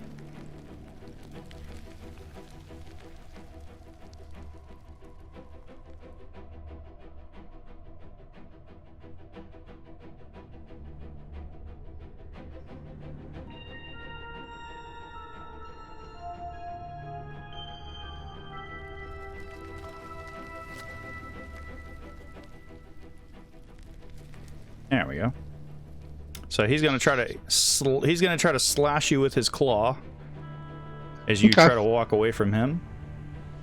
And a 20 hits, correct? Yeah. Okay, so you take 4 slashing damage as he slashes you with these very long, extended claws. And then, in response, the Gorks creature, it looks at you, looks at Keltar, and he just sits there. He doesn't attack as you walk away.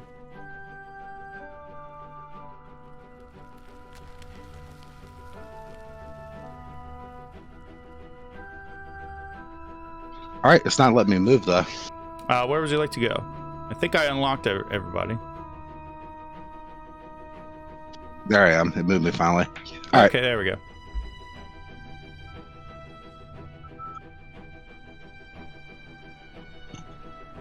Okay.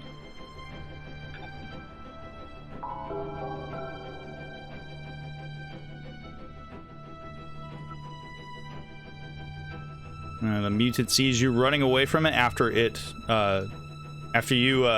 attacked it, and in response to you rushing away from it, it is going to cast. Let's see.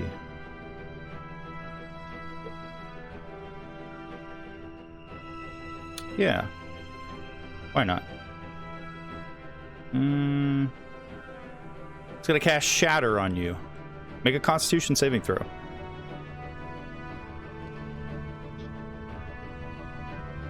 All right.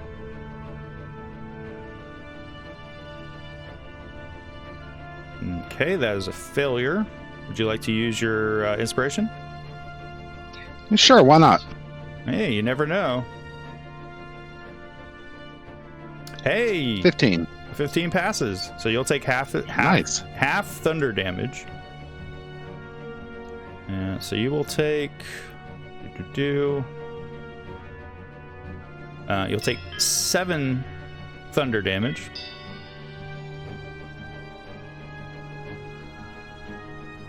And... man, you should have taken that at disadvantage, actually. If you want to take that again. I'll take the first one if you want. Or you can roll it again, see if you, since you're rolling a disadvantage. Oh, it's a disadvantage? Yeah, because you're made of inorganic material.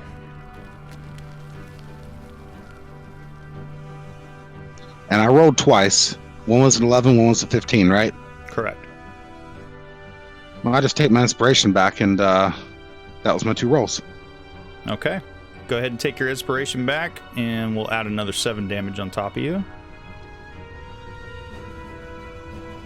There we go. And that's Keltar's turn, and Red, it's your turn. This entire cavern just like boom. Oh crap. Actually, Lathana and Kip, I think you guys are in that sphere. Oh. Yeah. I need you two to both make Constitution saving throws. I'll roll for Kip if you want, Zito. No, I got the sheet up. Okay. No. All right, they both fail. So we'll just say you both take 14 thunder damage. Unless you want to use your inspiration. Does Kip take double that? That's right. No, he just means he has disadvantage on his save. Okay, so I'll just roll. I still failed. Yeah, he already failed. Yeah, he already failed, so I'll just manually put it on him. Let's see, that's 34. Go. I think.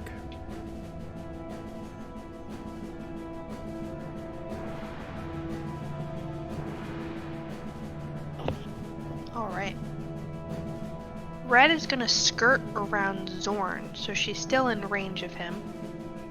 Okay. So that she can get around to Keltar.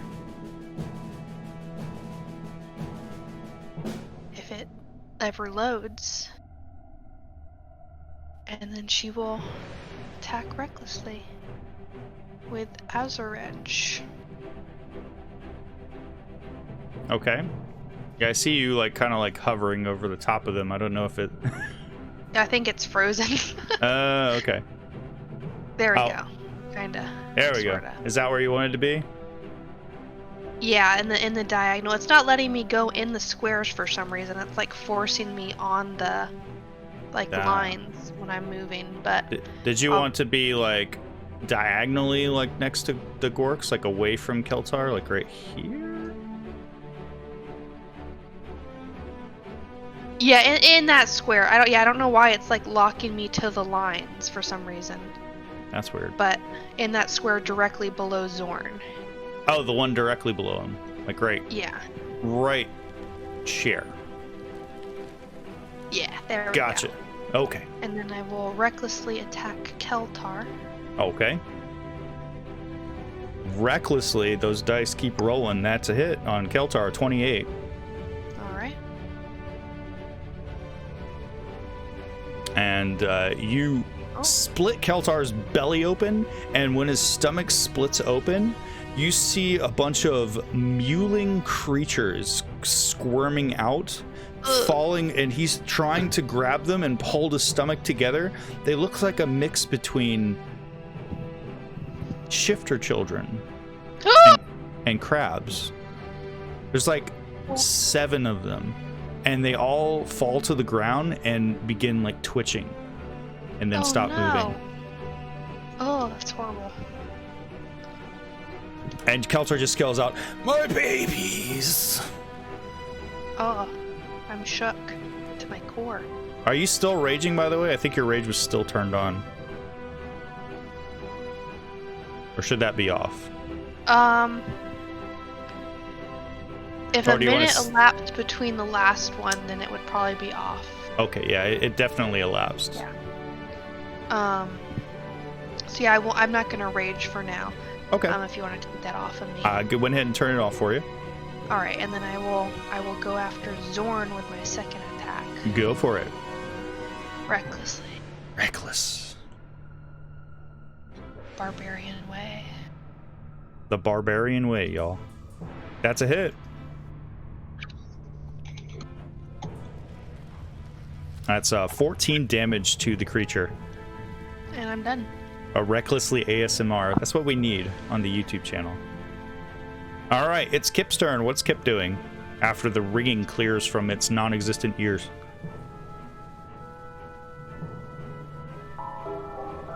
I assume it just has little speakers like on the inside of a headphone for ears. I'm going to have Kip lay back for this one. Okay. So is he just chilling right where he is, holding his action? Yep, he's just gonna chill. Okay. Yep. On the Gorks' turn. Let's see. Which one of you has the most treasure at the moment? Let's see. Who is the richest person in the group right now? Wouldn't that I think that.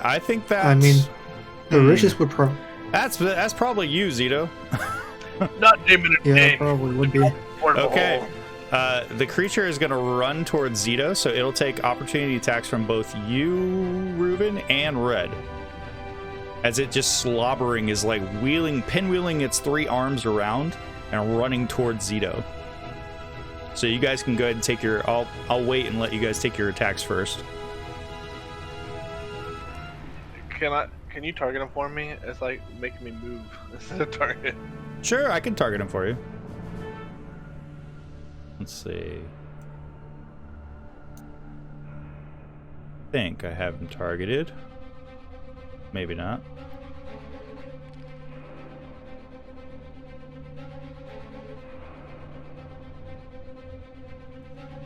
There you go.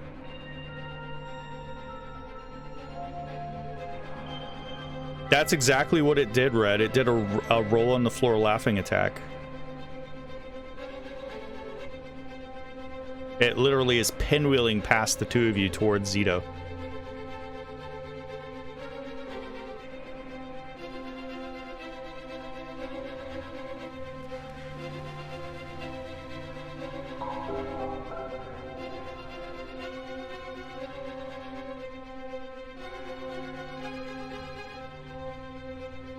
And I missed, I think. I rolled an 18. Yeah, it looks like you missed.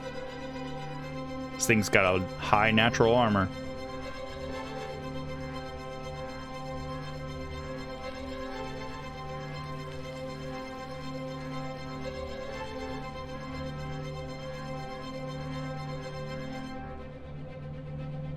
I think I'm just waiting on Red to attack. Is it my turn again? No, you're getting an opportunity attack as a... Oh, actually, no. It doesn't... I take that back. Reuven, you were the only one who got opportunity attack. Because it didn't break your... I apologize. It just went right here. Zipping around. And went straight towards Zito. I say you give her one anyways. And then it just starts pinwheeling its arms. Zip, zip, zip, zip, zip, zip on you, Zito. Let's see. The first attack was a miss with its arm. Its second attack was also a miss. And its third attack was also a miss. And then its fourth attack, its maw just tries to clamp down on your knee. And that is also a miss. That's 4 misses. And Lithana, it's your turn. Not good. It's right next to me now. She will back up a bit.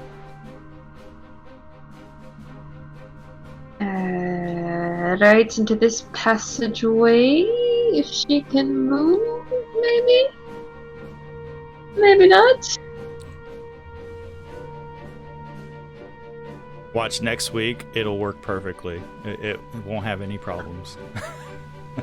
That's because they'll patch it. Yep. You want me to move your character for you? Yeah, it's like I have like a ghost token. That's weird. Whee! Ghost token. Ghost token. Alright, I moved you. If it'll ever catch back up to itself.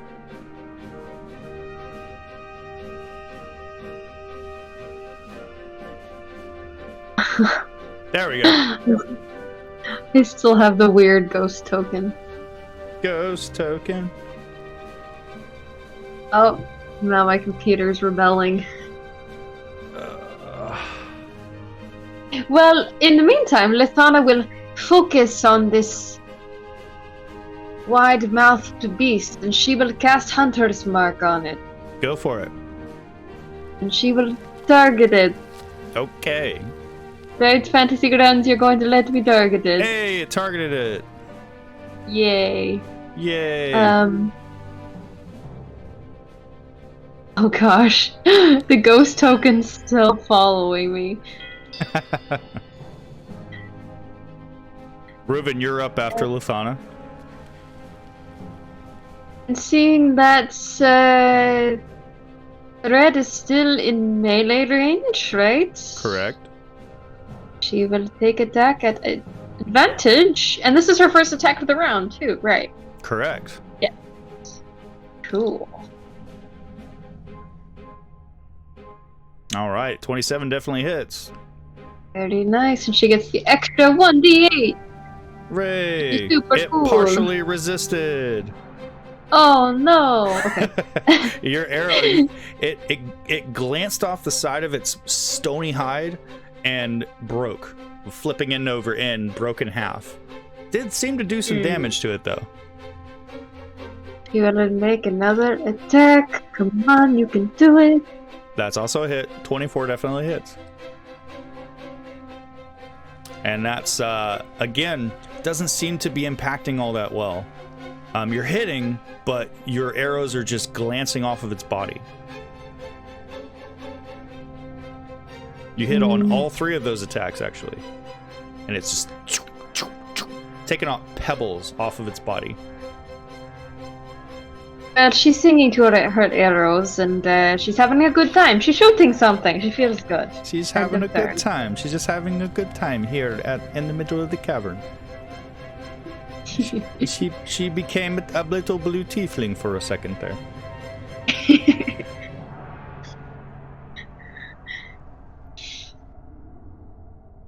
And Reuven, it's your turn. Reuven. I'd love a Reuven right about now. Anybody else up. hungry? Oh. Kinda. Yeah. Move me right behind the creature, please. Trying to chew on Zito is making me hungry. All right, you want it right behind him next to your companion? Yes, I do. I want to flank him. You want to flank him? Yes. Like right there? Yes. That's flanking, correct? Because Zito's on the other side. No. Flanking would be if you were corner to corner with it. Oh, then go make me diagonal with the little dragon. It's not corner to corner though, so technically it wouldn't be flanking. You have to be like. Zito and the dragon can share the same space. No, actually they don't. It's a little weird because of the way that the grid is designed, but no, Zito and currently Zito and Kip are like right next to each other in two different squares, even though they're overlapping a grid line. Yeah, so so is red flanking then? No. So one of us has to be flanking if we're corner. You still to have corner. advantage though because she's within range. Okay. Because red is within 5 feet of an enemy, you still have advantage on your attack. Oh, okay. Yeah, it's weird because of the way the grid's designed, but yeah, you have to be corner to corner. Like if they're not completely like within a square that's on a corner, it doesn't count.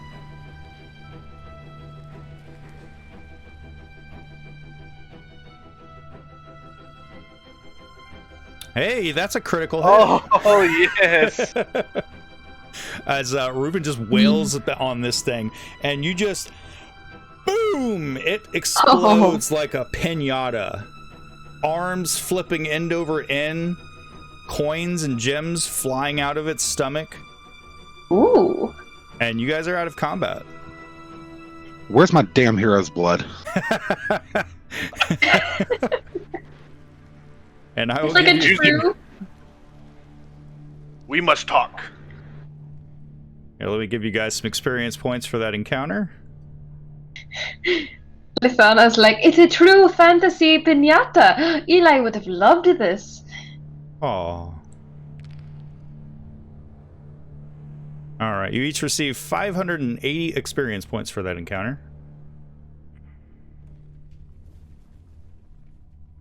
All you need is 10,000 more, and you'll be level 12, guys. And I assume you like to loot the body. Yes, I'm looking for gems. Okay. You find several gem zones actually. Worth 500 or more. You find again. Somebody remind me. Do you have to have these identified? You wouldn't necessarily know exactly what they are. To be honest with you, I don't know the rule about gems. If you have a dwarf in your party, you know what they are. If you don't, well, you're fucked. Okay. So I'll just Yeah, describe. okay, unless like you have proficiency with jewelry or something. Then, Oh shit, we have a kobold. then I would say you Zito, what are to those? do that. Yeah, Zito, what are they? Identify this. Yeah, kobolds know all about rocks and gems, just like dwarves do. Zito ought to know at least something about it. So you find That's about racist. Wow, that is racist. So you all in all you find about 9 gold pieces in the stomach of this creature,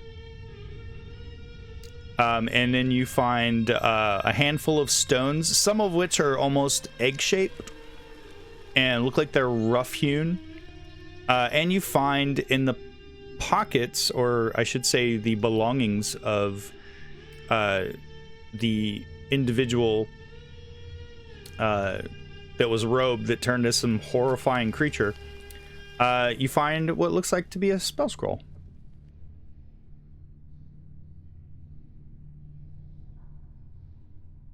Which I will put all of it into the party. If you guys want to know, I'll just tell you what they are.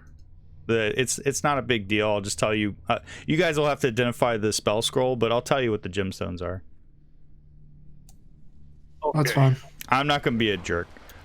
You find you find 5 carnelians, which are worth 50 gold apiece. You find a cracked amethyst worth 100 gold, and you find 3 rough cut moonstone, which are 25 gold apiece.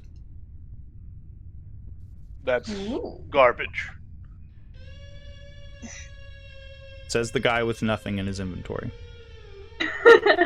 I live light. What can I say? He donates it all to charity. All right. I put it all in the inventory for you guys.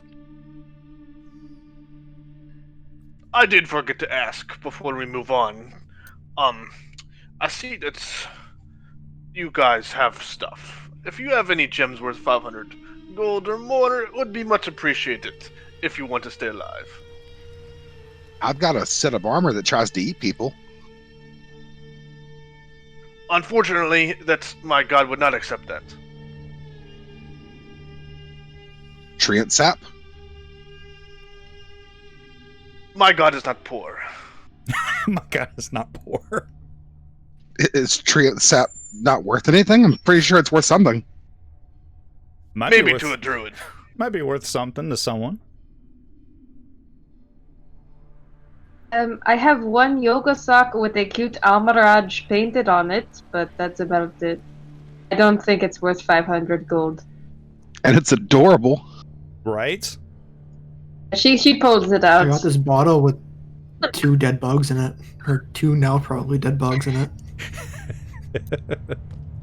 Well, I'm sorry, but that's not worthy either. Until Oh, how about a love potion? Love potion. Hey! a love potion. Why do you have that? I don't know, I've been trying to get rid of it for a while now. I'll take it. No, that is unholy music. No, it's not. Yeah, we were trying to set Eli up and it wasn't working, so we had the last resort. Zito, you should totally give me that. I'm gonna have fun with it later. Let's see. Who wants to roll a d20 for me? Sure. Oh, nope. Beat you. Me too. First comes, first serve. All right, let's see. Yeah, good to know.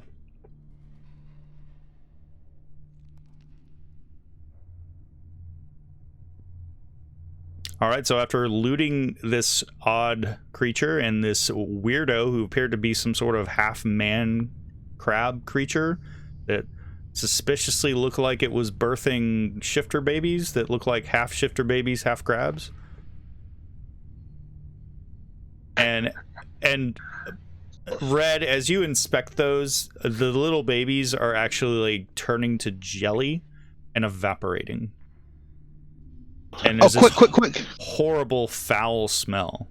Ugh. I run over with a flask and try to get some of that. Go for it. Do you have an empty flask? I could dump this all out of this one. Okay. Gross. Here, you can take this bottle and Zito will give him the bottle with 2 bugs in it. Hey, there you Perfect. I throw the bugs out and scoop up some of that jelly. Laura Okay. just falls to her knees. This one is tired of death. Is Red, as you're looking at the corpse of the crab man, there's a rustling, like its body is moving slightly. I'm gonna dig through it. Okay. You see the best I can describe is one of those shifter children, malformed, no crab legs, but one of its arms terminates in a crab claw. It's mewling, its eyes are closed, it's covered in a mucousy substance. It's crying out, afraid, seemingly. I'm gonna scoop it up and nuzzle it against my chest. It continues to wail. It continues to just wail, but as soon as, almost as if it senses your warmth, it starts nuzzling up against you and making a little clicking noise. Oh. And you watch as out of its forehead, 2 eye stalks grow and eyes open. Seemingly its actual eyes were empty eye sockets covered with skin, and the actual eyes are growing out of the forehead. Not too dissimilar from Kit or Lane. Jeremy, would you say I got a full jar of slime or half a jar of slime? I would say you'd be able to, between the various piles of slime from all of those critters, you've got a pretty full jar of slime. Nice. I named it 1 jar of shifter baby slime. Shifter baby slime. Shifter leavings.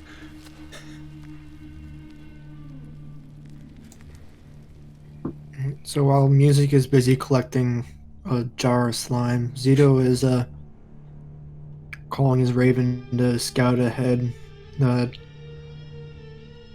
Okay. path leading to the top right. To the right? You mean to the east? Yeah, to northeast. Okay. Not the northwestern one. No. Okay. Yo, Zito, what's the possibility of me getting a love potion? The raven goes down this twisting you watch as it immediately turns north, and then after about 20-25 feet it turns eastern, and it begins curving this way and that way and seems to curve around before the raven's range. What was your raven's range? 100 feet? 100 feet. And then before it continues going down this 5-foot wide tunnel until your raven's range is gone. You can no longer see. Alright, I'll just call it back to me. And Okay. I guess I'll give the love potion to Music since he wants it so much. He does want it. Yes! Love potion number 9. What are the rest of you doing as Zito is sending off his raven?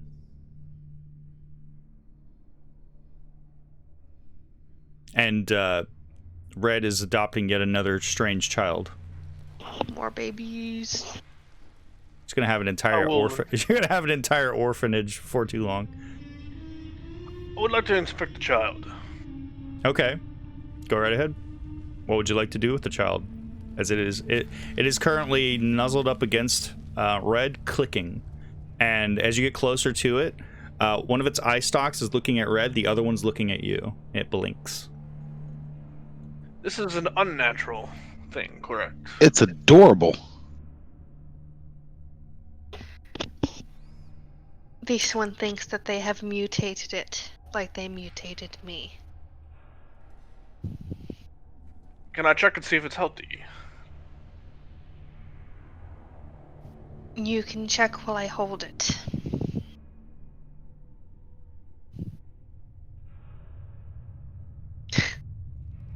Even with a 3 plus 9, that's a 12.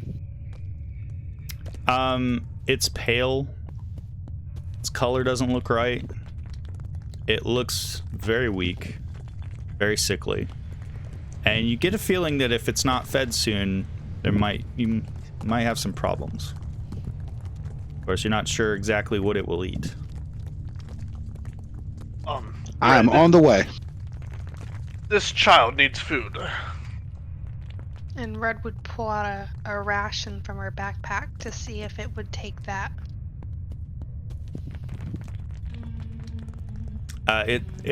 You try to hold up the ration. The ration's almost too big to fit in its mouth. It's so tiny. It's like premature. Oh. And it starts wailing and turning its head left and right. Try this, Red. I got some mushrooms. Maybe we can crush one of them up. This one appreciates the effort. Iron musician. Iron musician. Everything is iron. What kind of mushroom are you giving it? It's an unknown mushroom. It grew magically when we were planting beans. Oh.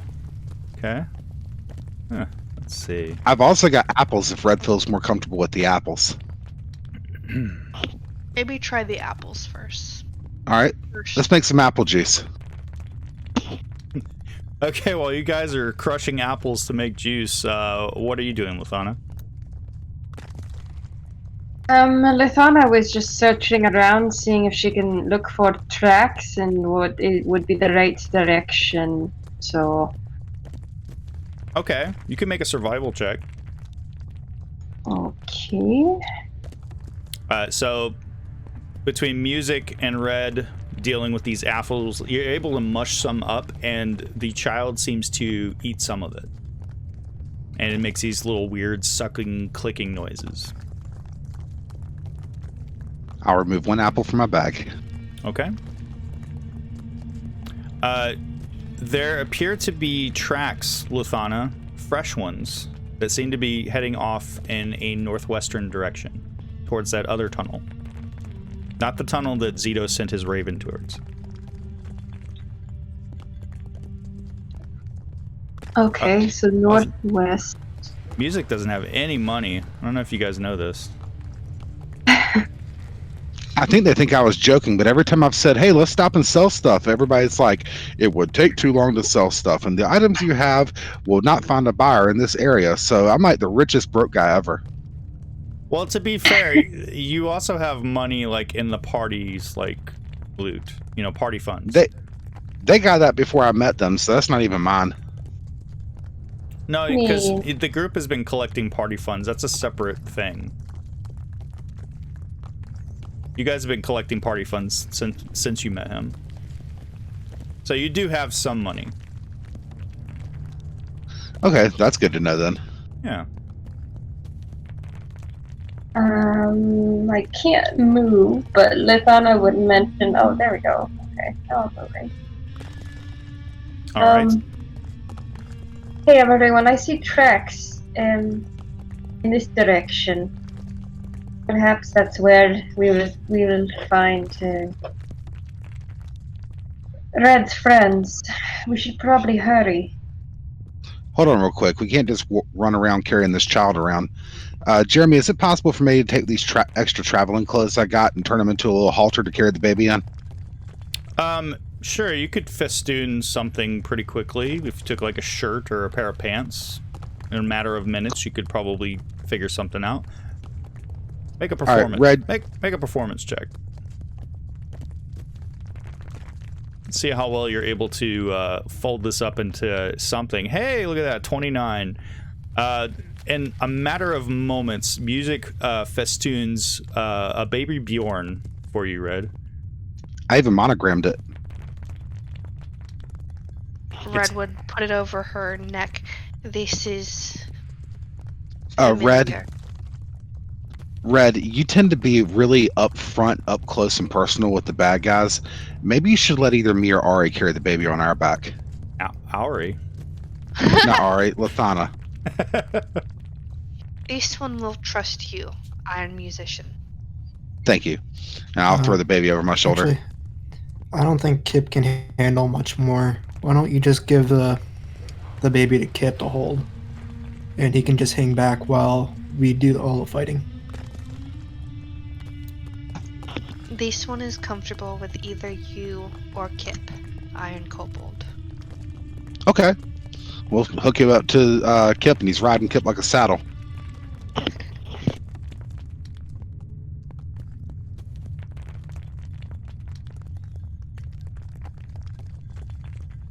Okay.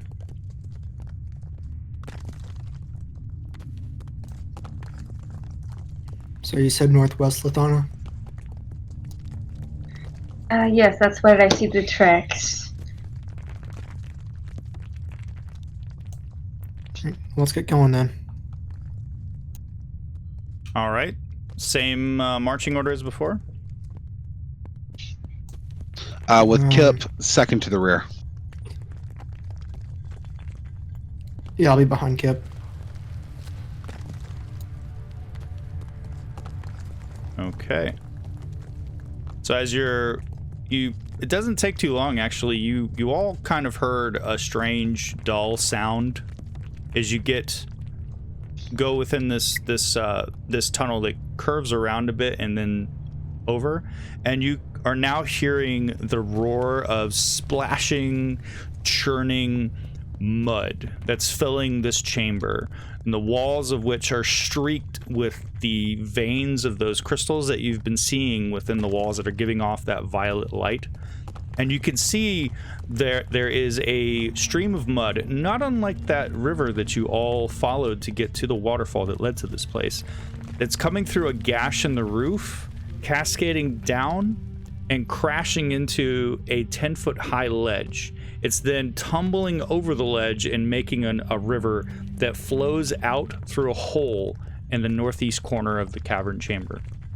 And you can see a staircase that climbs up to the ledge, and a passage that leads north. And you can see another tunnel that branches off up on that ledge. It seems to curve around the corner. You're not sure. It seems to be going southwest a bit. Do I notice where the tracks go? The tracks seem to go straight towards that mud river and then stop. No, Nethana will, I guess, for the now stay more in the lead for tracking. Looks like the tracks go to the mud river and stop. We might have to wade in the river or fly again.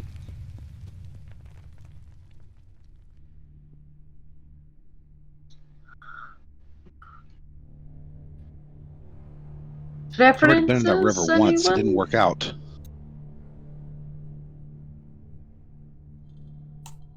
Sorry, what did you say, music? I said, I've already been in that river once. It didn't work out too well last time.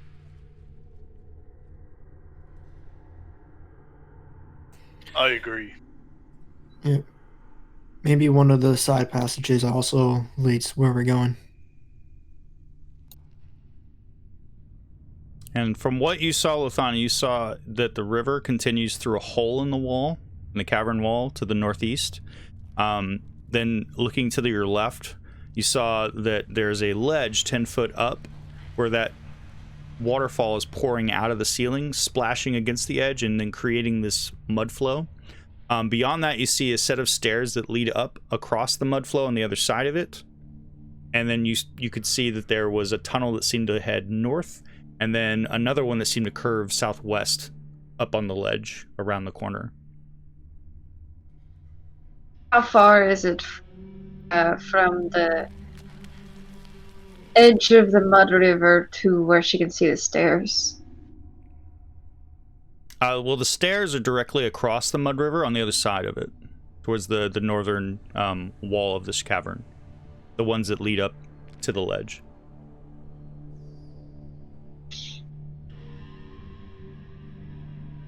So you would have to trudge through that mud to get to the stairs. I see. Or if you had the ability to fly, or you could try to climb. How wide is this mud river? Looks to be about 10 feet wide.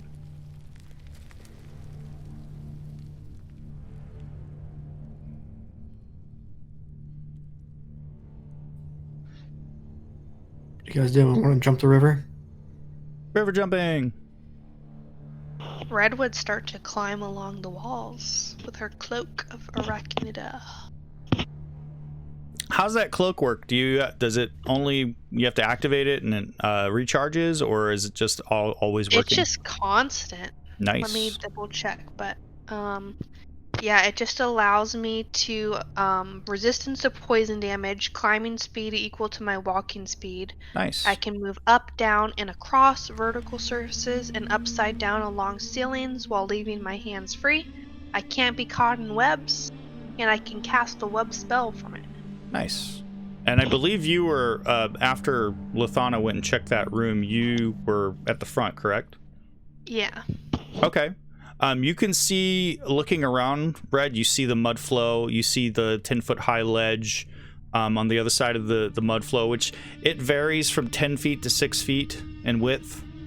You can see now, from your vantage, there is a much more intense violet glow coming from the southwestern tunnel that's up above that ledge. Or I should... branches off from the 10-foot high ledge. Hey, Red. You've mentioned you can cast webs. Could that get us across somehow?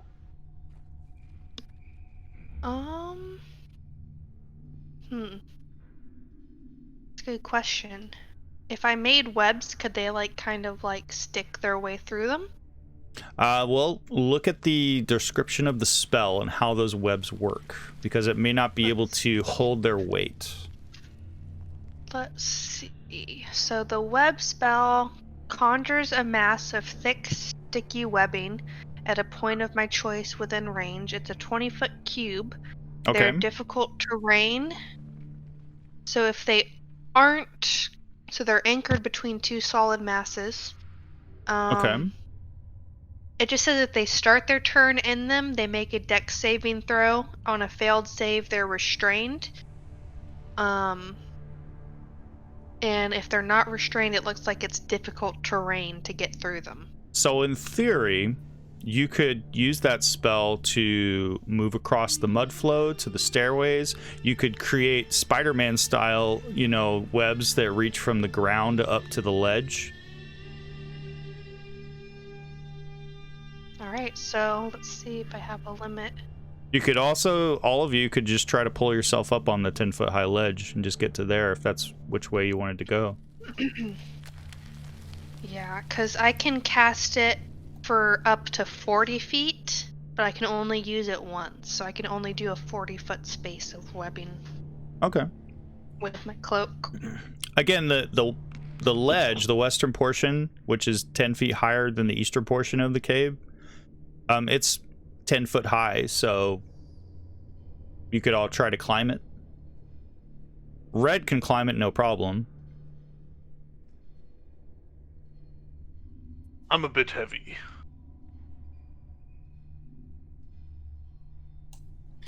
Yeah, right. I'm thinking to hold the child for a while I get a Kip up on the ledge. Okay. This one thinks that is wise, Iron Kobold. Music's already I'll named the take child. Karkinos. Karkinos. It's an Egyptian name. Hey. Yeah, you probably know it by its American translation. Cancer, the astrological sign. Hey. Huh. That's pretty dope. I like it. All right, so Zito, you're having Kip scale the wall? Yes. Okay. Make a athletics check. Strength athletics check. For Kip. Okay, sorry, I didn't mean to.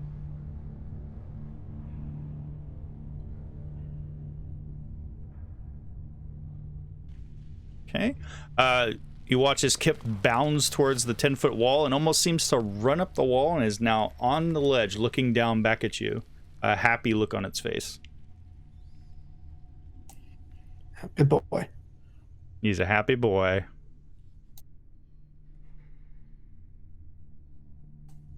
And Red, can you help me up?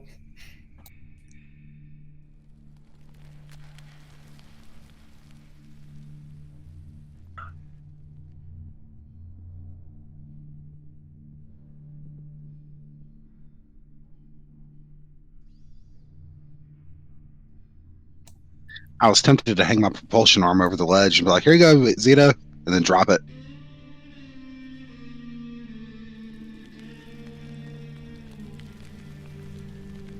So are you all trying to scale this ledge? What are you all doing? So far, Kip is scaled. Red, you're assisting Zito to get up on the ledge. I'm also scaling the ledge. Okay. Go ahead and make a strength check. Athletics check, please.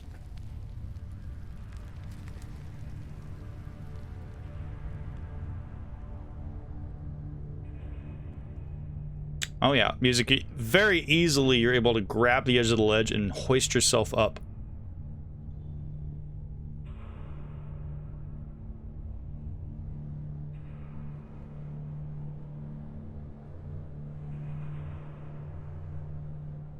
Yes, Reuben, you are in dim light. Then I will fly over it. Okay. What? Reuben suddenly lifts off of the ground and flies up to the ledge.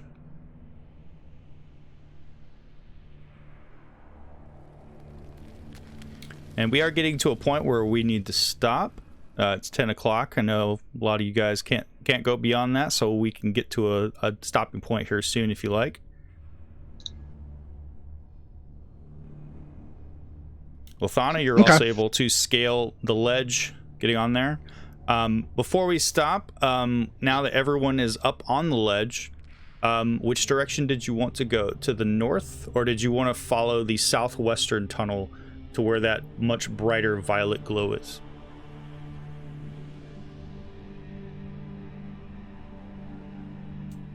I think we can Where head towards the the- glow. Going towards the Yes. glow? Sure. Okay.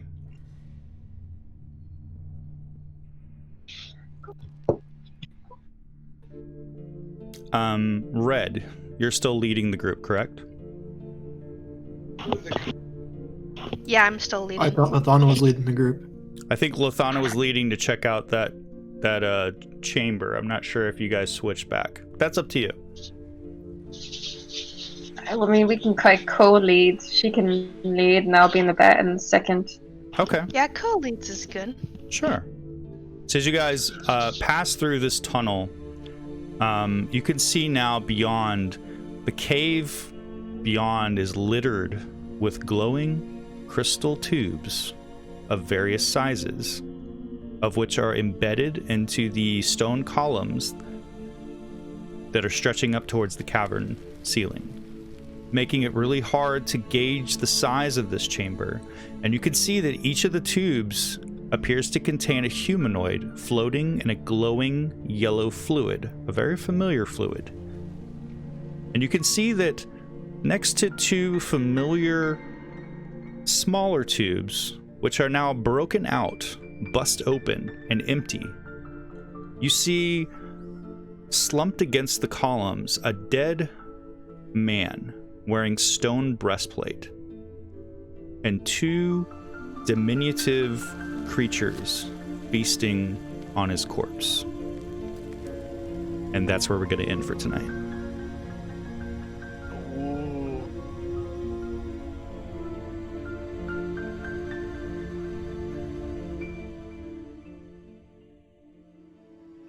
Dun dun dun.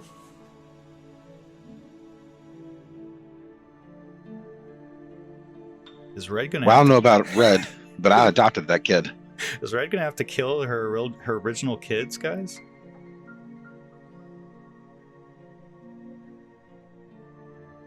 Maybe.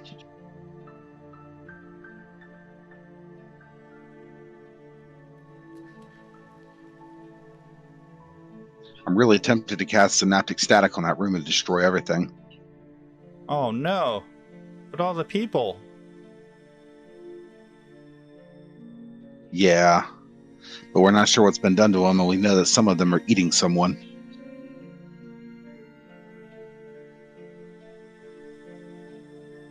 All right. Well, that was fun, guys.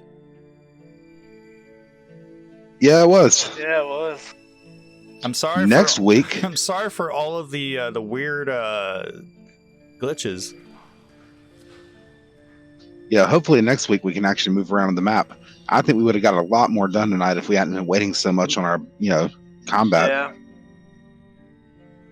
It happens, though. It's happened, and it's happened worse in the past. So this isn't that bad.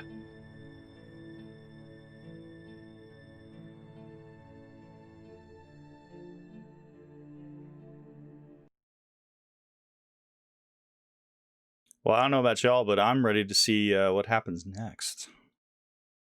Me too.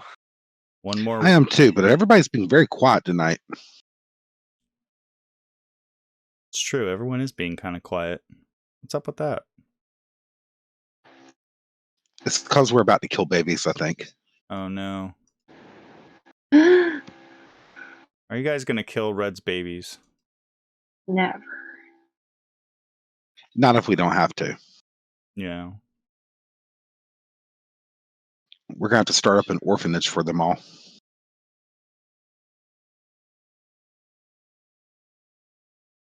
Fortunately, I think Eli left us enough money to build one. I don't know. You guys spent a lot of that money bringing people back to life. I don't know, though, man. A building can't cost that much, and I'm pretty sure we got over 100,000 gold. So we got over twice that. See, we could get a nice little orphanage started.